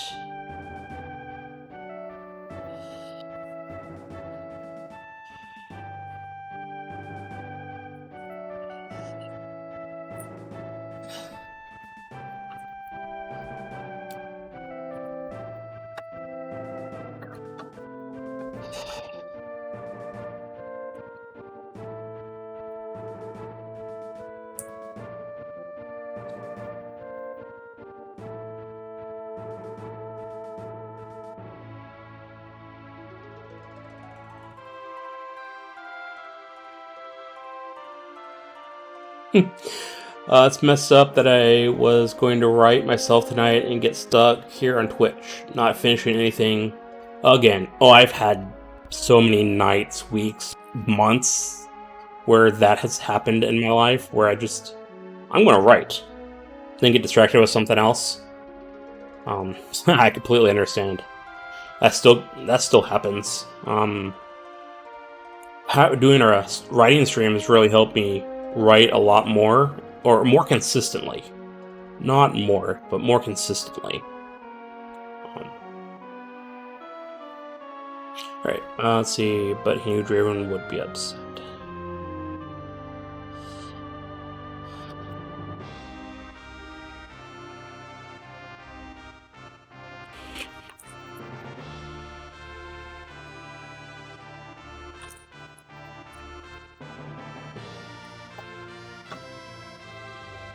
So this is the first bit of internal dialogue I have written on this story, as I usually do this kind of thing. Yes, it's also that I am now applying to a dream school and I've been waiting for results for 2 months now, and all I can do is wait. Zero motivation to do anything. Oh, yeah. See that for sure. Hopefully you get into your dream school. I never really had a dream school, although I love academic life. I didn't as a kid, but as an adult I do. Wish I could go back. Hopefully you get into the school you want. But he knew... Alright, let's see. He wanted to get free, but the grip on his leg was iron tight. He thought about using his gun again, but he knew Draven would be upset. Maybe I could get him to lower me. So he's going to attempt to get the werebear to lower him so he can reach the dagger.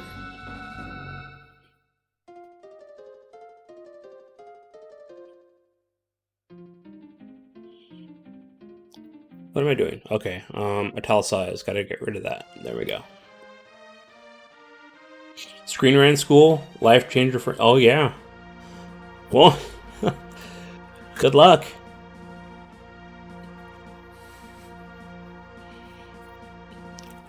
Yeah, I've always kind of thought about... I mentioned this earlier, but always kind of wanted to get into screenwriting and just never could get myself to learn the format.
you just realize that you have a short story about a fight of two guys, not fantasy, gangster story.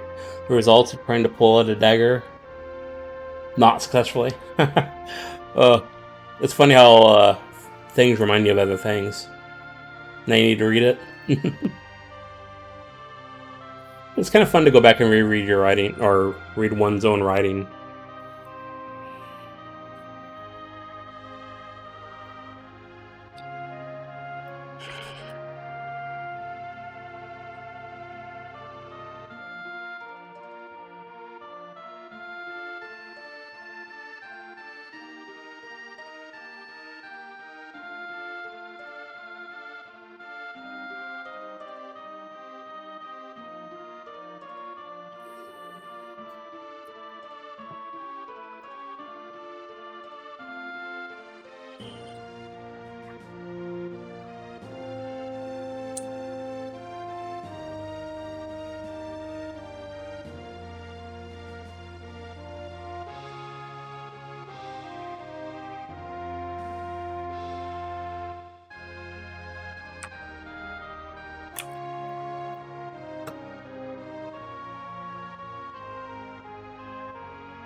Despite the pain, Chris was able to segment it in his mind.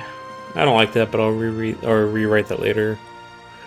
He began to use his speed to punch the werebear faster than the werebear could deal with, all while dodging and hanging upside down.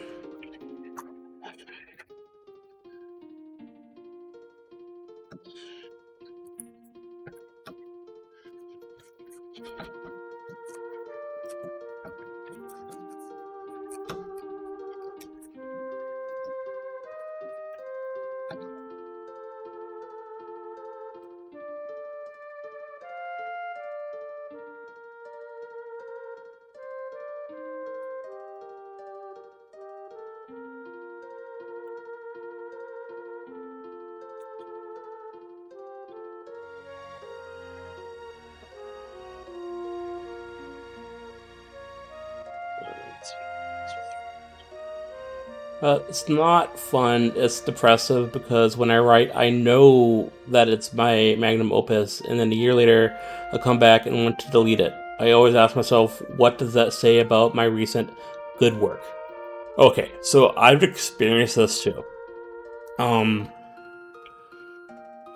I, in the past, thought this is going to be my great work. This is going to be, like, the thing that's going to, like, put me on the map, I guess, like, be my best work.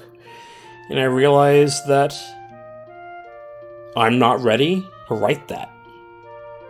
It's okay, like, Lord of the Rings,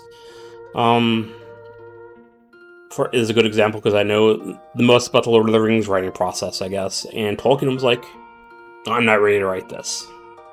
So he didn't write the Lord of the Rings until he was ready to write it, and he wrote other things. It does say a lot about your improvement, and that's why I don't... If I finish something, which is very rare, in the past anyways, I rarely go back and look at it, because if I go back and look at it, I've improved, so I want to rewrite it in a better way. And most of my stories that I never completed, I've gone back, I've looked at them, and I've kind of thought about reworking them, and sometimes I have. But yeah, it's about always improving. One thing that Stephen King, if I remember correctly, the Dark Tower series, he always wanted to be a fantasy writer and write an epic kind of like The Lord of the Rings. But he's like, when he first started writing, he's like, I can't do that yet. It's not something that I have the skills to do. So he wrote all of his other books and stuff like that in preparation for him to be able to write his magnum opus. Is like, this is the thing that I've always wanted to write. I'm now capable of writing it, and I think I can tell it the way I want to tell it, so I'm going to write it. And that's how he started writing the Tower series. And that's why he didn't write it at the beginning of his career, and he wrote it, I guess, over a decade. I don't remember the timeline, but it was at least a decade before he wrote it because he wasn't ready. So yeah, you just might not be ready to write that story, and eventually you'll have the tools to do it. And when you rewrite it, you'll feel accomplished, I think. It might be aggravating, but I think you'll get it done. But that's why I try not to go back over my old completed works, though. Because I get into I could write this better, and rewriting stuff. I used to do that all the time in my 20s. So that was a kind of a long rant there, but hopefully it was informative.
Oh.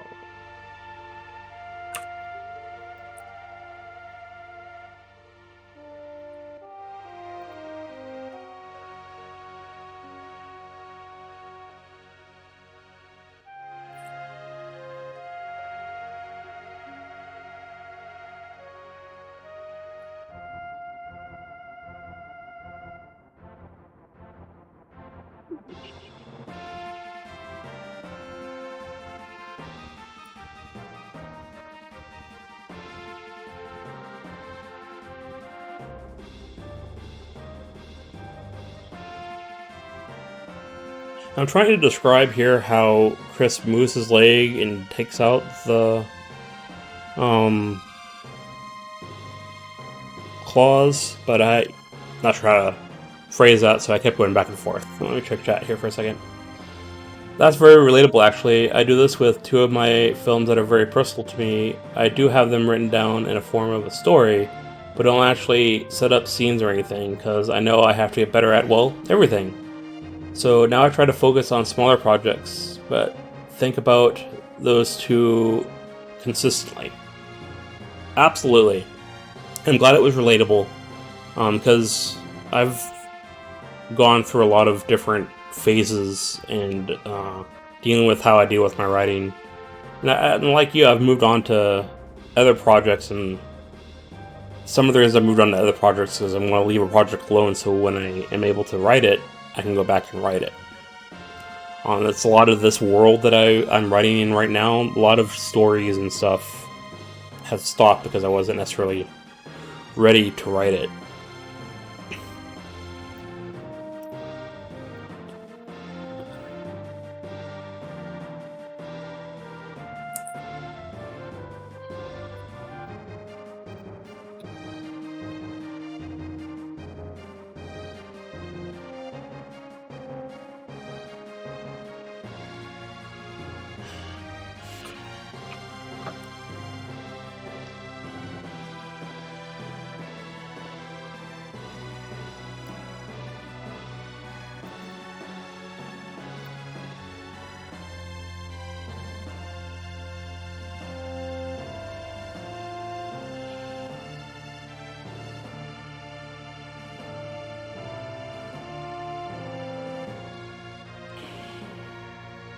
Chris pulled himself free of the claws. Chris pulled himself free of the claws and stood up. He made sure... What was he making sure of? Oh, wow. I just kind of... Had a moment where I forgot what I was going with that. Chris blown himself free of the claws and set up. Oh.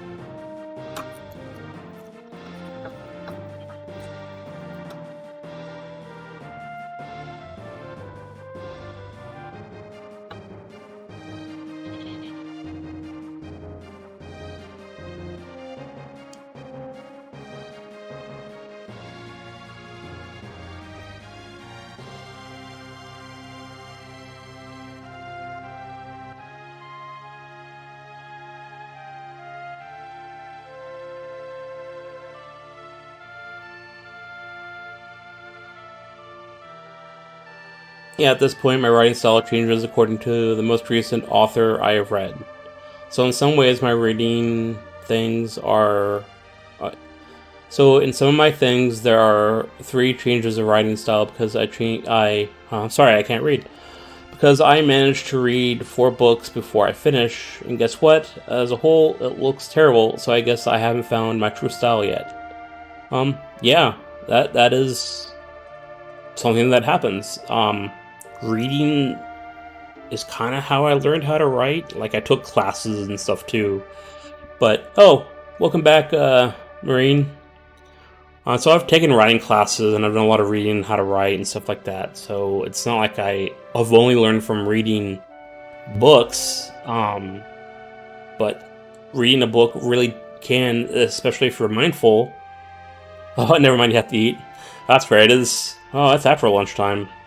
For me. I think it was like 3 hours ago. But I have a late lunch when I do these. So, reading definitely informed your writing style, and it has informed mine. And so, yeah, I completely understand that. Once you kind of figure out this is your style, and this is what you want to do, and then you start narrowing down your style and working on it and developing it yourself, then stories won't necessarily change your style, but it will adapt to your style and you'll be more consistent in your writing. But really, honestly, I found that writing is an ever-evolving process. I don't think any writer just like, this is my style, and then they're done. I think they get to a point where their style is unique and they evolve while they're writing. So it's an ever-evolving process, but yeah, story is most definitely affected my writing too. I just don't read as much as I used to. I should read more. But I was a pretty prolific reader when I was younger.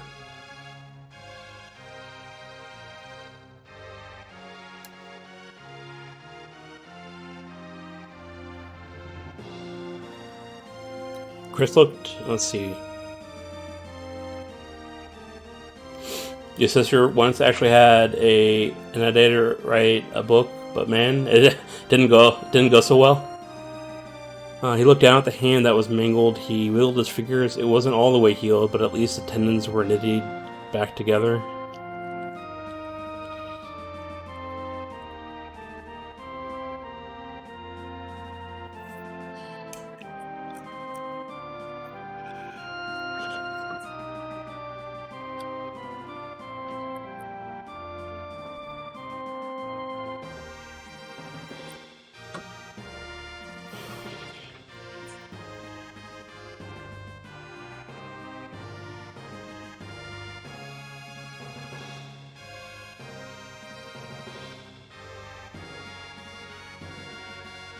She was 19 at the time and never read a single book. I still can't believe it. And this person decided to write one of their own. It's like 20 pages of Iburn. Oh, that sounds unfortunate. Well, that's probably a hyphen word there.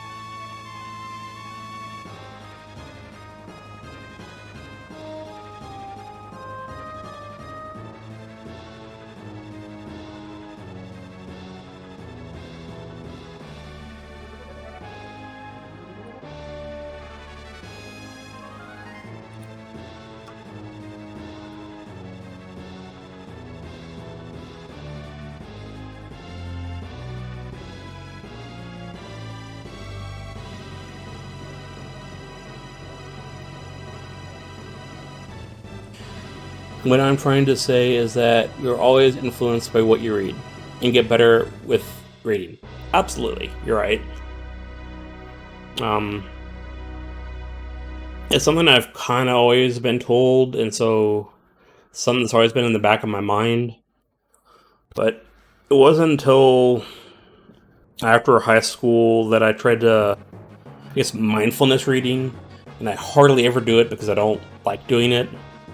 But mindfulness reading is analyzing the work that you are reading. I did this in classes a lot in college, so it's not something I guess I hate doing. But if I'm reading for fun, I don't want to do it. If I'm reading for academia, of course I want to do it.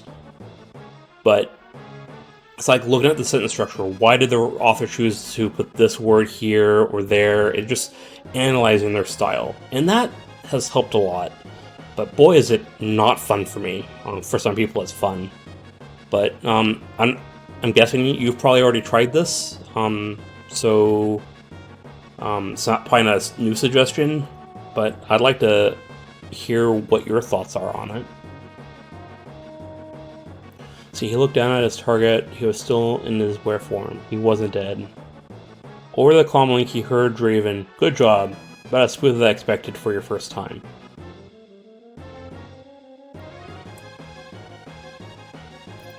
Now, finish.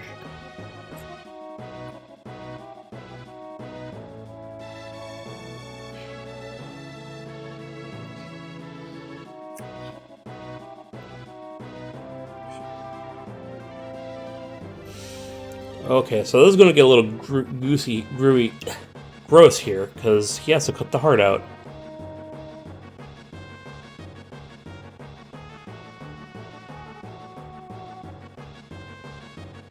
Nope.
Nult, I think so. Kneel down. Yeah, I'm talking about. It's a synonym for kneel down, which is what I'm having us do. I changed the word. I put it in correctly, but knelt is the word I was looking for.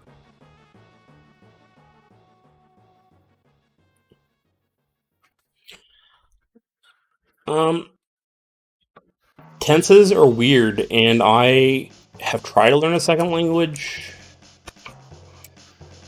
Kneeled is a word, and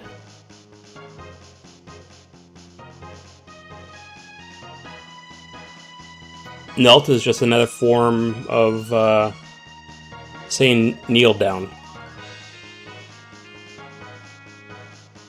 Oh, yeah. I'm impressed that you are... I'm impressed with anyone that's able to be as fluent in a second language as you are. I've never had good luck with learning a second language. Partly has something to do with my learning disorders. Oh, I have learning disorders. Actually, I have a writing disorder and ADHD. And it's kind of like a dyslexia thing, the writing disorder. So it's kind of strange that I write as much as I do.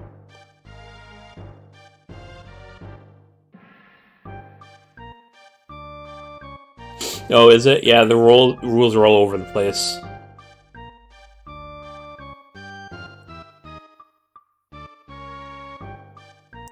I don't know if it's dysphoria. It's not like the words don't move around, they're not jumbled. But like it causes me to not be able to sound out my words right. because it affects my hearing. And my spelling is atrocious because I do flip around E's and I's and stuff like that, and because I cannot sound out words very well, that also makes me not spell them very well. So that's kind of like the writing disorder. But my sentence structure is also twisted. I've overcame that pretty well just through consistently writing, but it'll still happen where I'll write a sentence and there's a comma and then I finish a sentence, and it's better sounding if I switch the two sides of the sentence. And usually I process that and fix it before I write or type it out, and sometimes I fix it right after typing it out.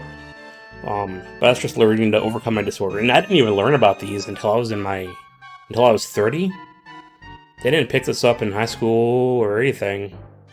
So I didn't get to have I learned to naturally cope with my learning disorders because I didn't know I had them until I was in my 30s, and then it explained a lot. So I think about it now.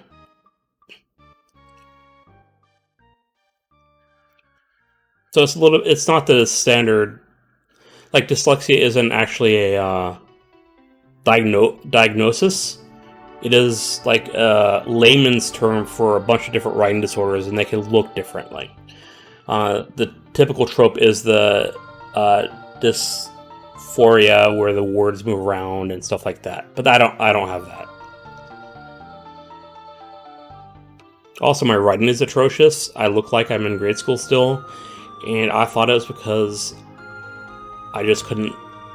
I thought it was because I was lazy and didn't do the work, but I worked really hard on my handwriting in grade school. It just never improved. Turns out that is part of the writing disorder. It's just the fine, like I could draw fine motor stuff. It's like the words. It's weird. Yeah, it makes learning a language really hard because, especially with the rules, like gender, it's harder. The words get jumbled up, and since I have to think about the English structure, learning a different structure, I have to learn another.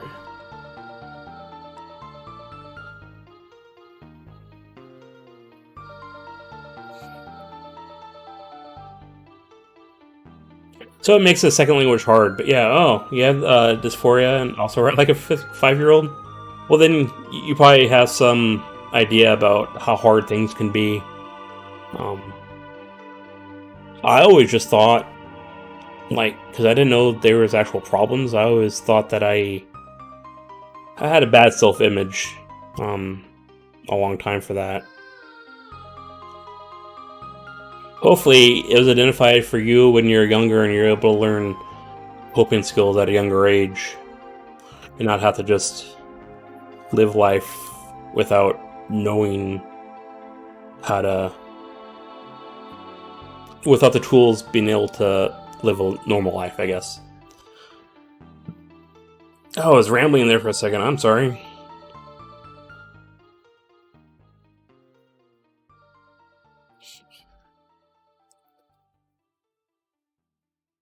Oh, man, Russian. I almost tried to learn Russian once. Ah, well, good job.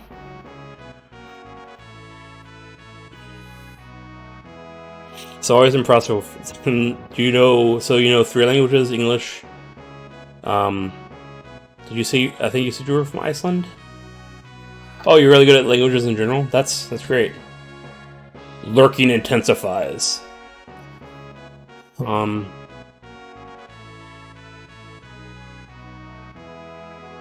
Chris knelt next to the werebear. He grabbed the dagger and moved it. Oh, even more languages? Wow.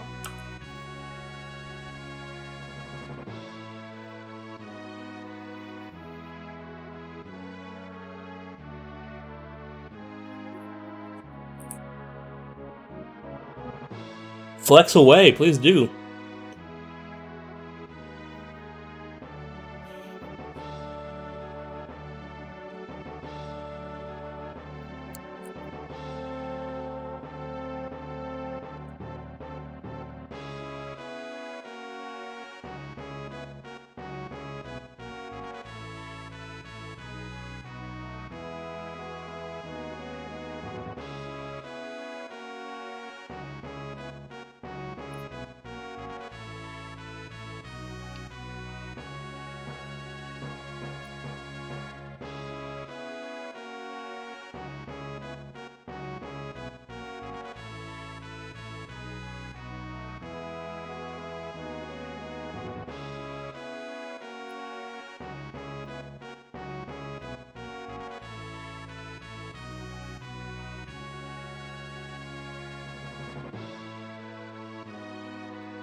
Let's see, you speak Czech, Slovakian, Russian, Spanish, and English, and aiming for Italian sometime soon.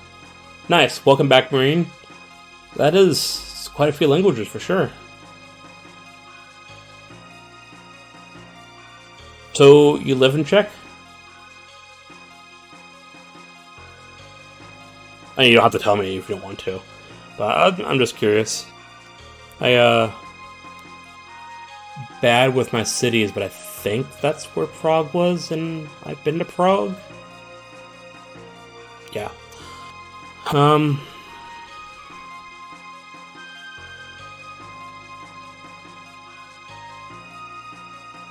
Yeah, just also just speak the American.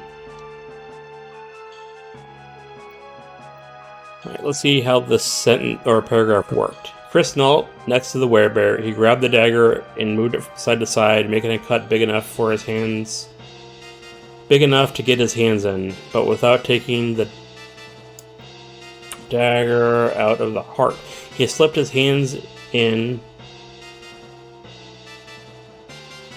pushed them down between the rib cage, breaking a few ribs in the process. I don't like that sentence.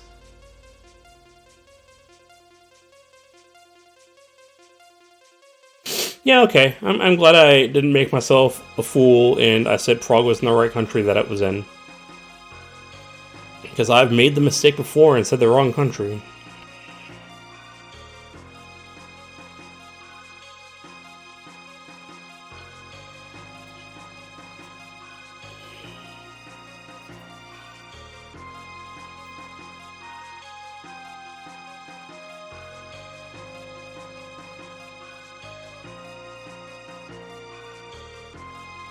What is something was that? I can't read it, it's too small and I am blind. Actually, there aren't many Americans who can speak more languages, are there? Are they? I mean, the stereotype is, of course, Americans don't speak a second language, and that's generally true. There's immigrants that are Americans that speak second languages a lot, and their children speak second languages. But second languages are taught in schools, but it's not, generally speaking, not a focus. And very few people in like middle school and grade school learn enough to speak the second language. But so yeah, I'd say that's an accurate stereotype.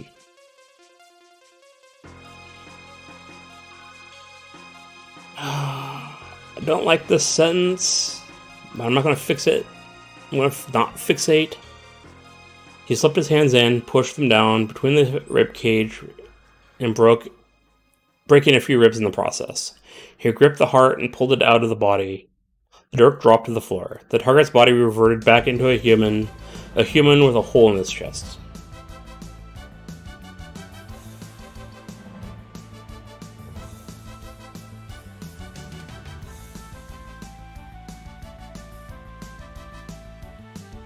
You mean that sentence is missing out on a lot?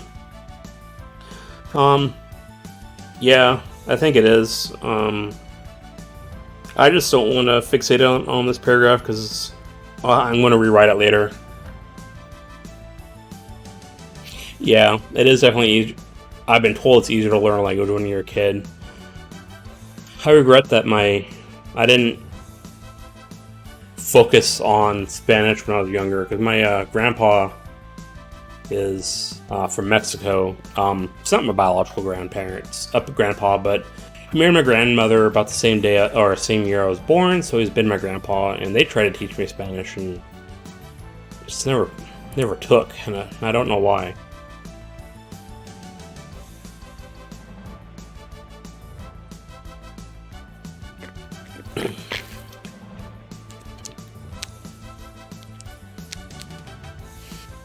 Yeah, I've heard that it's a lot more common in Europe to have a second language.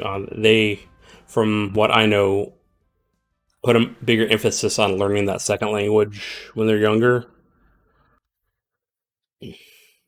And some schools in America are slowly changing.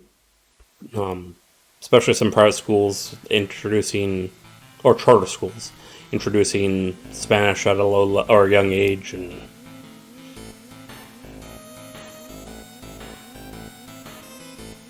it's actually rare not to speak more than your native.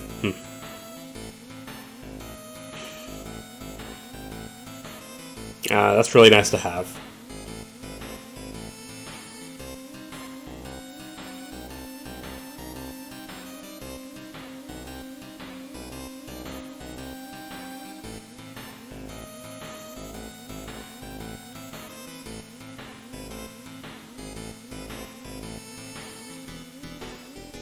Sorry, Marine, I have no idea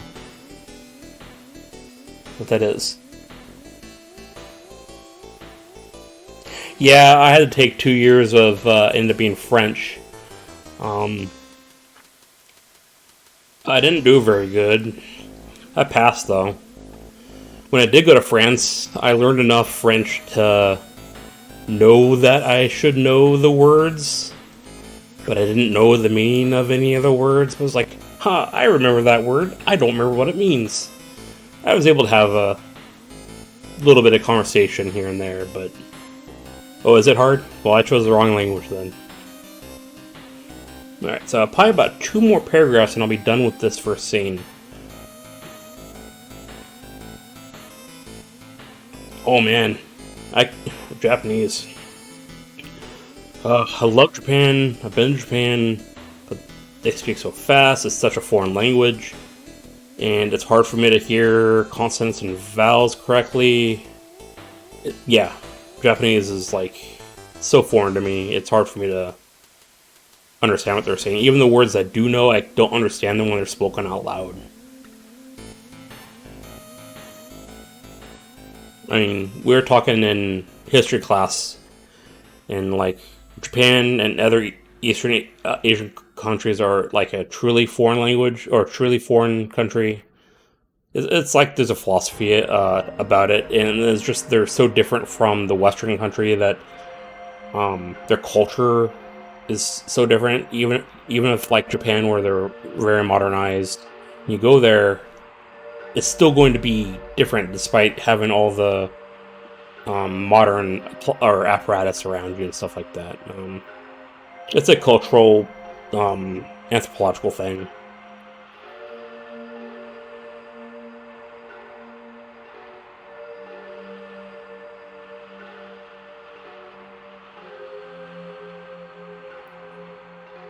Well, since you grew up with Czech, that makes it easier to learn.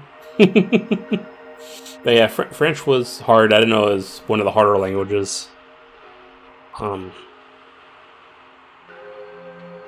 I mostly chose French because it would be useful if I went to a master's program, because I need to learn a second language for research purposes and stuff like that. So I figured medieval studies, French, blah blah blah.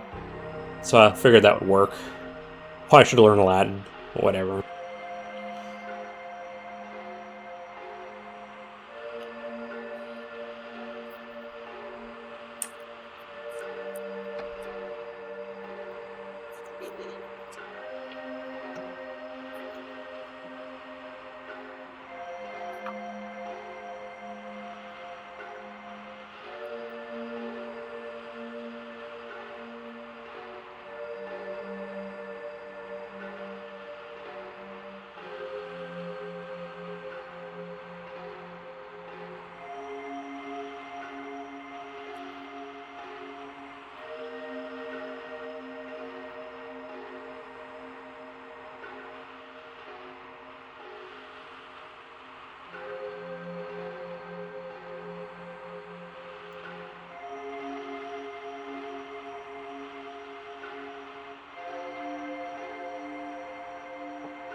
I don't know. I'll spell odor apparently. Latin is nice for novelists, especially. Yeah, I have.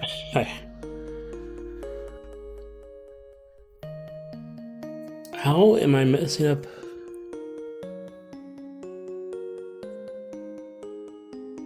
How do I not know how to spell odor? Alright.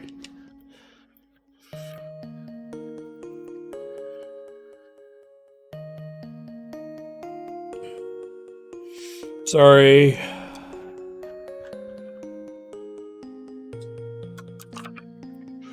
Odor apparently is a German word.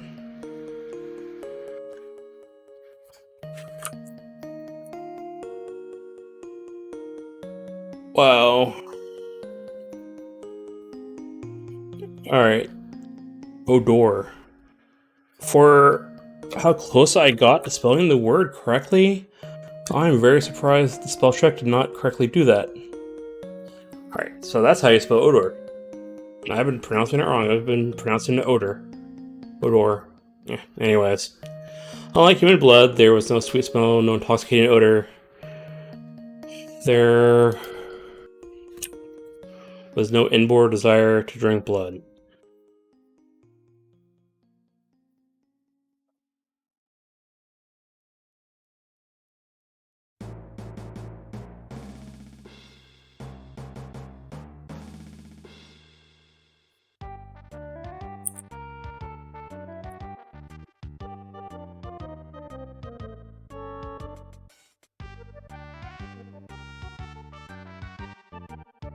Apparently, how you spelled odor is a French word.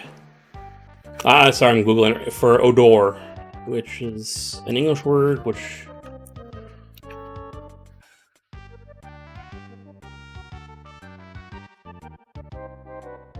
So, that spelling that you did is a French word for the English word of odor. So you're not wrong. Wrong language.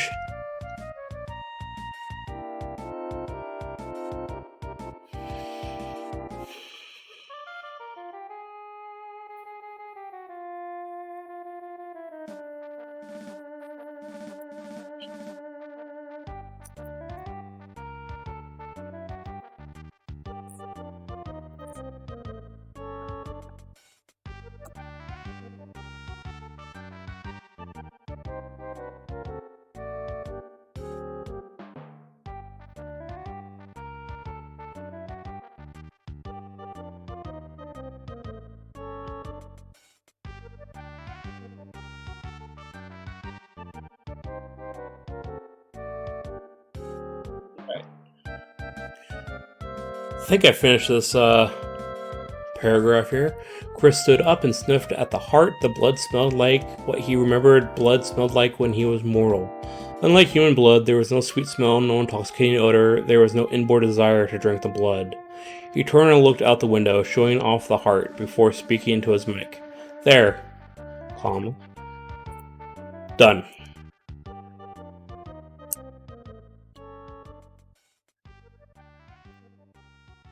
I think it's T-H-E-R-E. I don't mean possessive, which is T-H-E-I-R. Yeah, so I need the comma to kind of differentiate the there, so it makes more sense.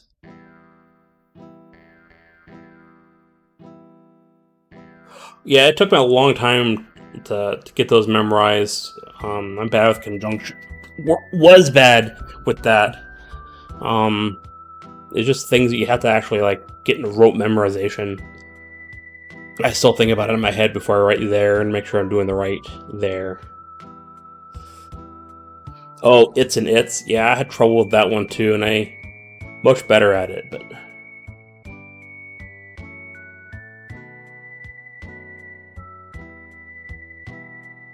not every American, but it is quite common to, especially when younger, when you're learning it, to learn the difference between there, and there. A lot of people make that mistake still.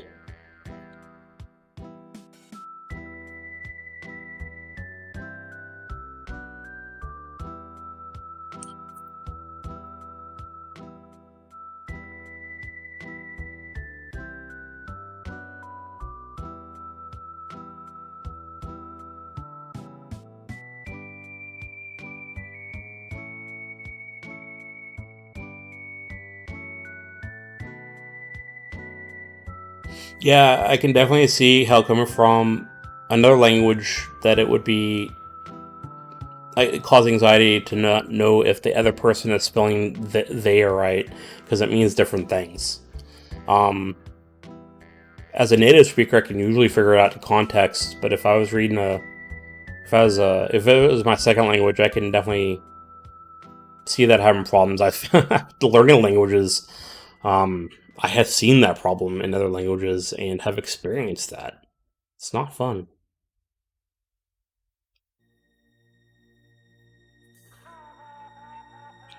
Alright, so at this point, Draven... I kind of want to switch to Draven, looking in on Chris. Because this is the point where Chris goes unconscious.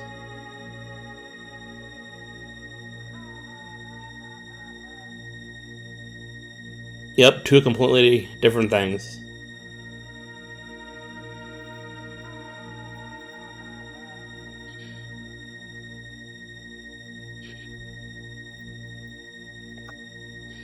So, writing this sentence, this paragraph, and I might completely rewrite this, but it's going to be... I'm going to leave it for a while. But, you'll see.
Eight people who make that mistake too, but it's common because they sound the same in Czech.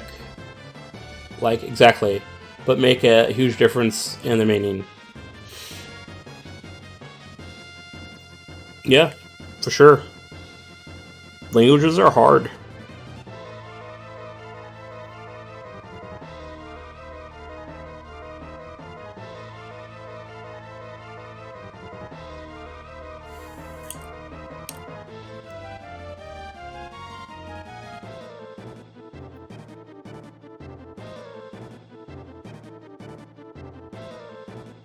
Actually, I don't want to do this last paragraph like this.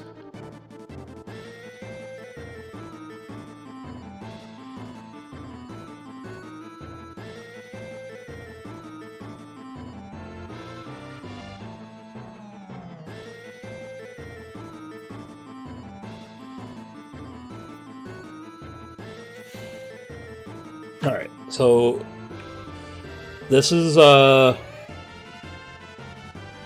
plot point that will move the story forward in this last paragraph, because Chris, after doing all this fighting and stuff like this and doing his successful mission, is going to pass out. But it's because he's the Presage, he's like a herald for a prophecy. Yeah, where is another example. And I have less trouble with those. I think it's one of the first ones I memorized when I was younger.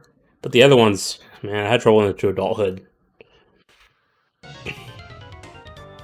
So this is like the plot point. Chris falls unconscious because a baby was born, or is about to be born that fulfills a prophecy, which is the backbone to almost all the stories in this setting that I have in my head.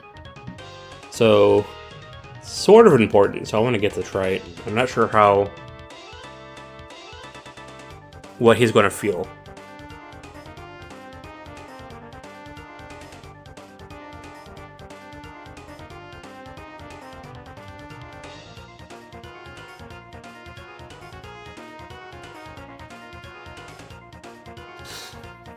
Yeah, it can be rough for some people. Oh, a 12th grade class? Yeah, like in high school, like at the higher levels, you get some people that can write, and then you get people that never bothered to learn to write, so they have to reteach. Reteach that.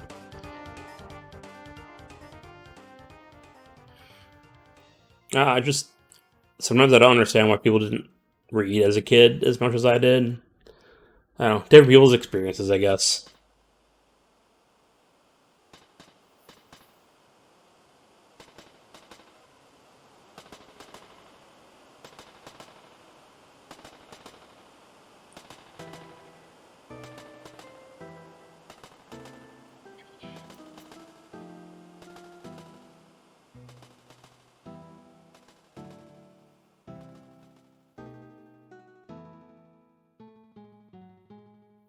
Yeah, Cringe Nick, thanks for stopping by. Hope you have a good sleep, and tomorrow you get some writing done. If you want to hear about my schedule and follow me and stuff like that, you can join the Discord if you haven't already. And I'll be back in a week doing this and probably a 12-hour stream. But I'll be talking about that in the Discord more if you're interested in watching that. But I hope to see you around. Oh, perfect timing. Nightbot showed the Discord link. Let's see. I was a 12th grade math class that was middle school level. I just need to do another math class of any kind, and some didn't even have their math requirements done yet. It was just a 12th grader class. Yeah, math. Ugh, I have a bad history with math. I was never terrible at it, but I didn't really like doing it.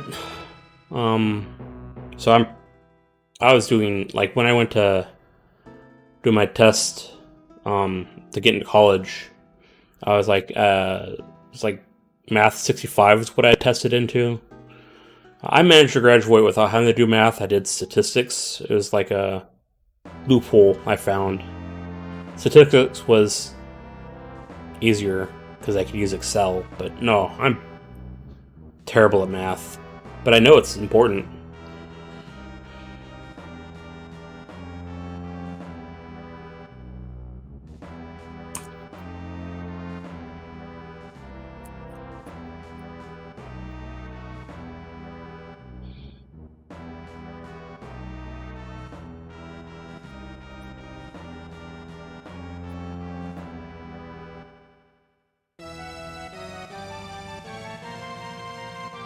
Math is a subject that encourages easier and lazier ways of solving problems. I never really thought about it like that, but I guess that's why we use calculators.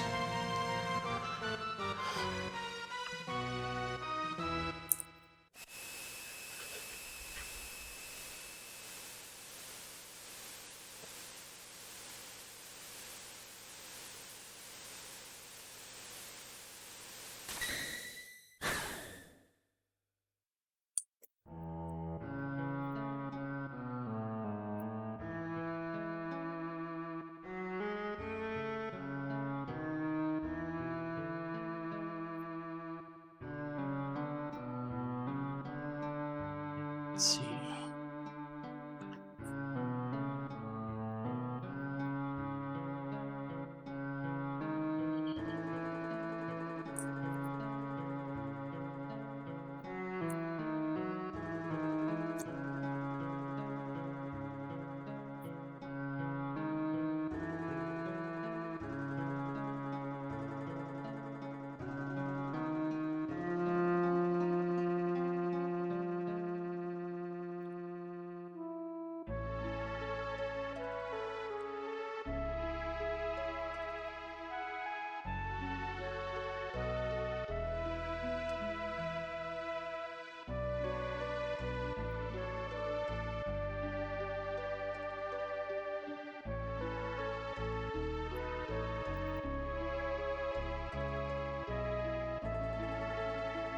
For me, I always looked for an easy and simple way of doing math problems because I was just lazy.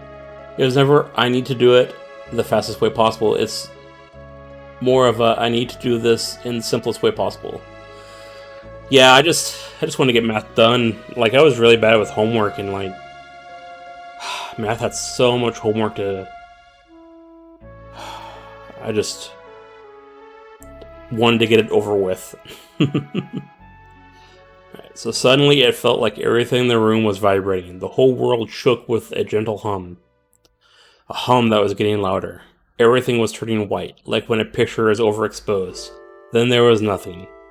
Chris crumpled to the floor, the heart flopping out of his hand. End of scene.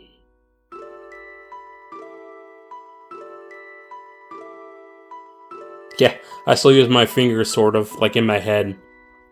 But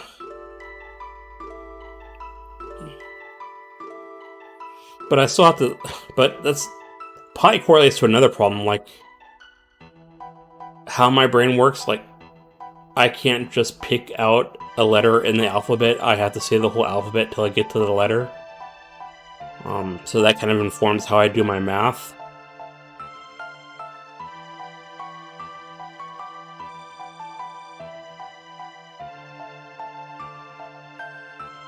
Oh, like 2 to the 64th power? I was thinking 2 times 64. Oh yeah, I could never do that in my head. It's so far beyond me.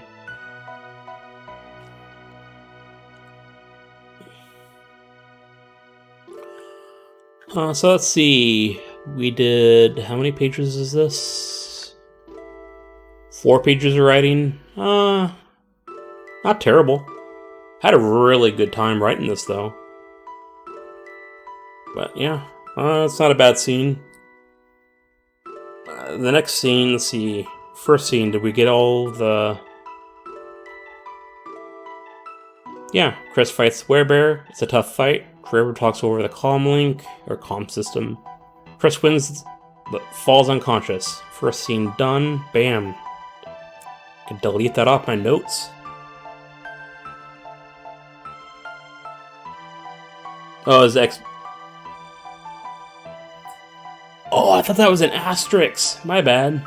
I didn't notice. I told you my sight's bad. I have to get pretty close on my screen chat to see that that is not an asterisk, but is in fact an up arrow.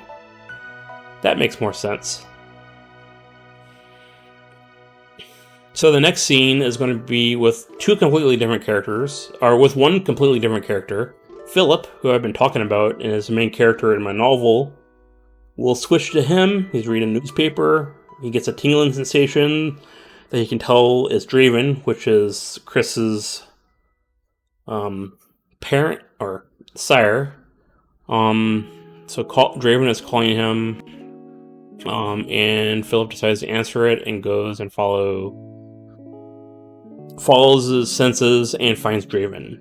That is the next scene I'll be writing, but I'm going to tackle that next week, I think. Third scene is then from Draven's perspective, is after Philip arrives. I have more notes for this third scene, because it's a bit more intricate and I had more information I want to do.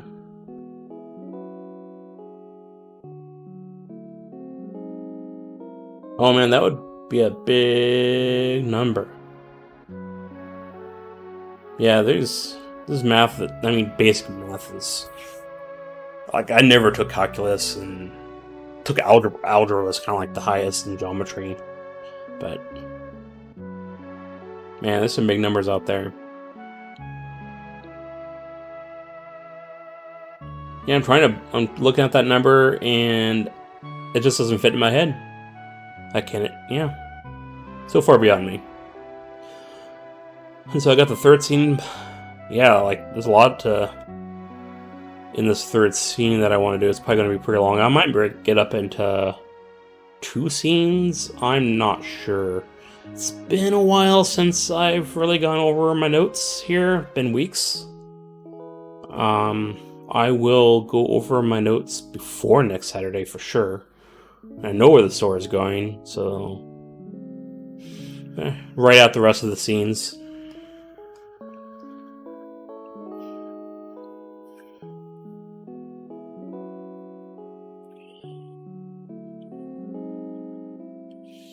Well, Marine, I think I've been at this for 4.5 hours. It's a lot longer than I normally go. I think I'm going to head out for the day and maybe get some lunch, because I am getting pretty hungry. I forgot to eat before I started this. Yeah, an honors math teacher said, "I won't be shocked if all you guessed on the test and somehow made it into this class. The whole class was just really bad at math." Oh, that's terrible. But not too surprising. As soon as I was done with math, I think in my junior year of high school, I just stopped taking it. I only needed 2 credits to graduate with my year. So I was, I guess, lucky. Although I should have learned more math, it's important. But I really didn't want to do it. Honors was advanced, yeah.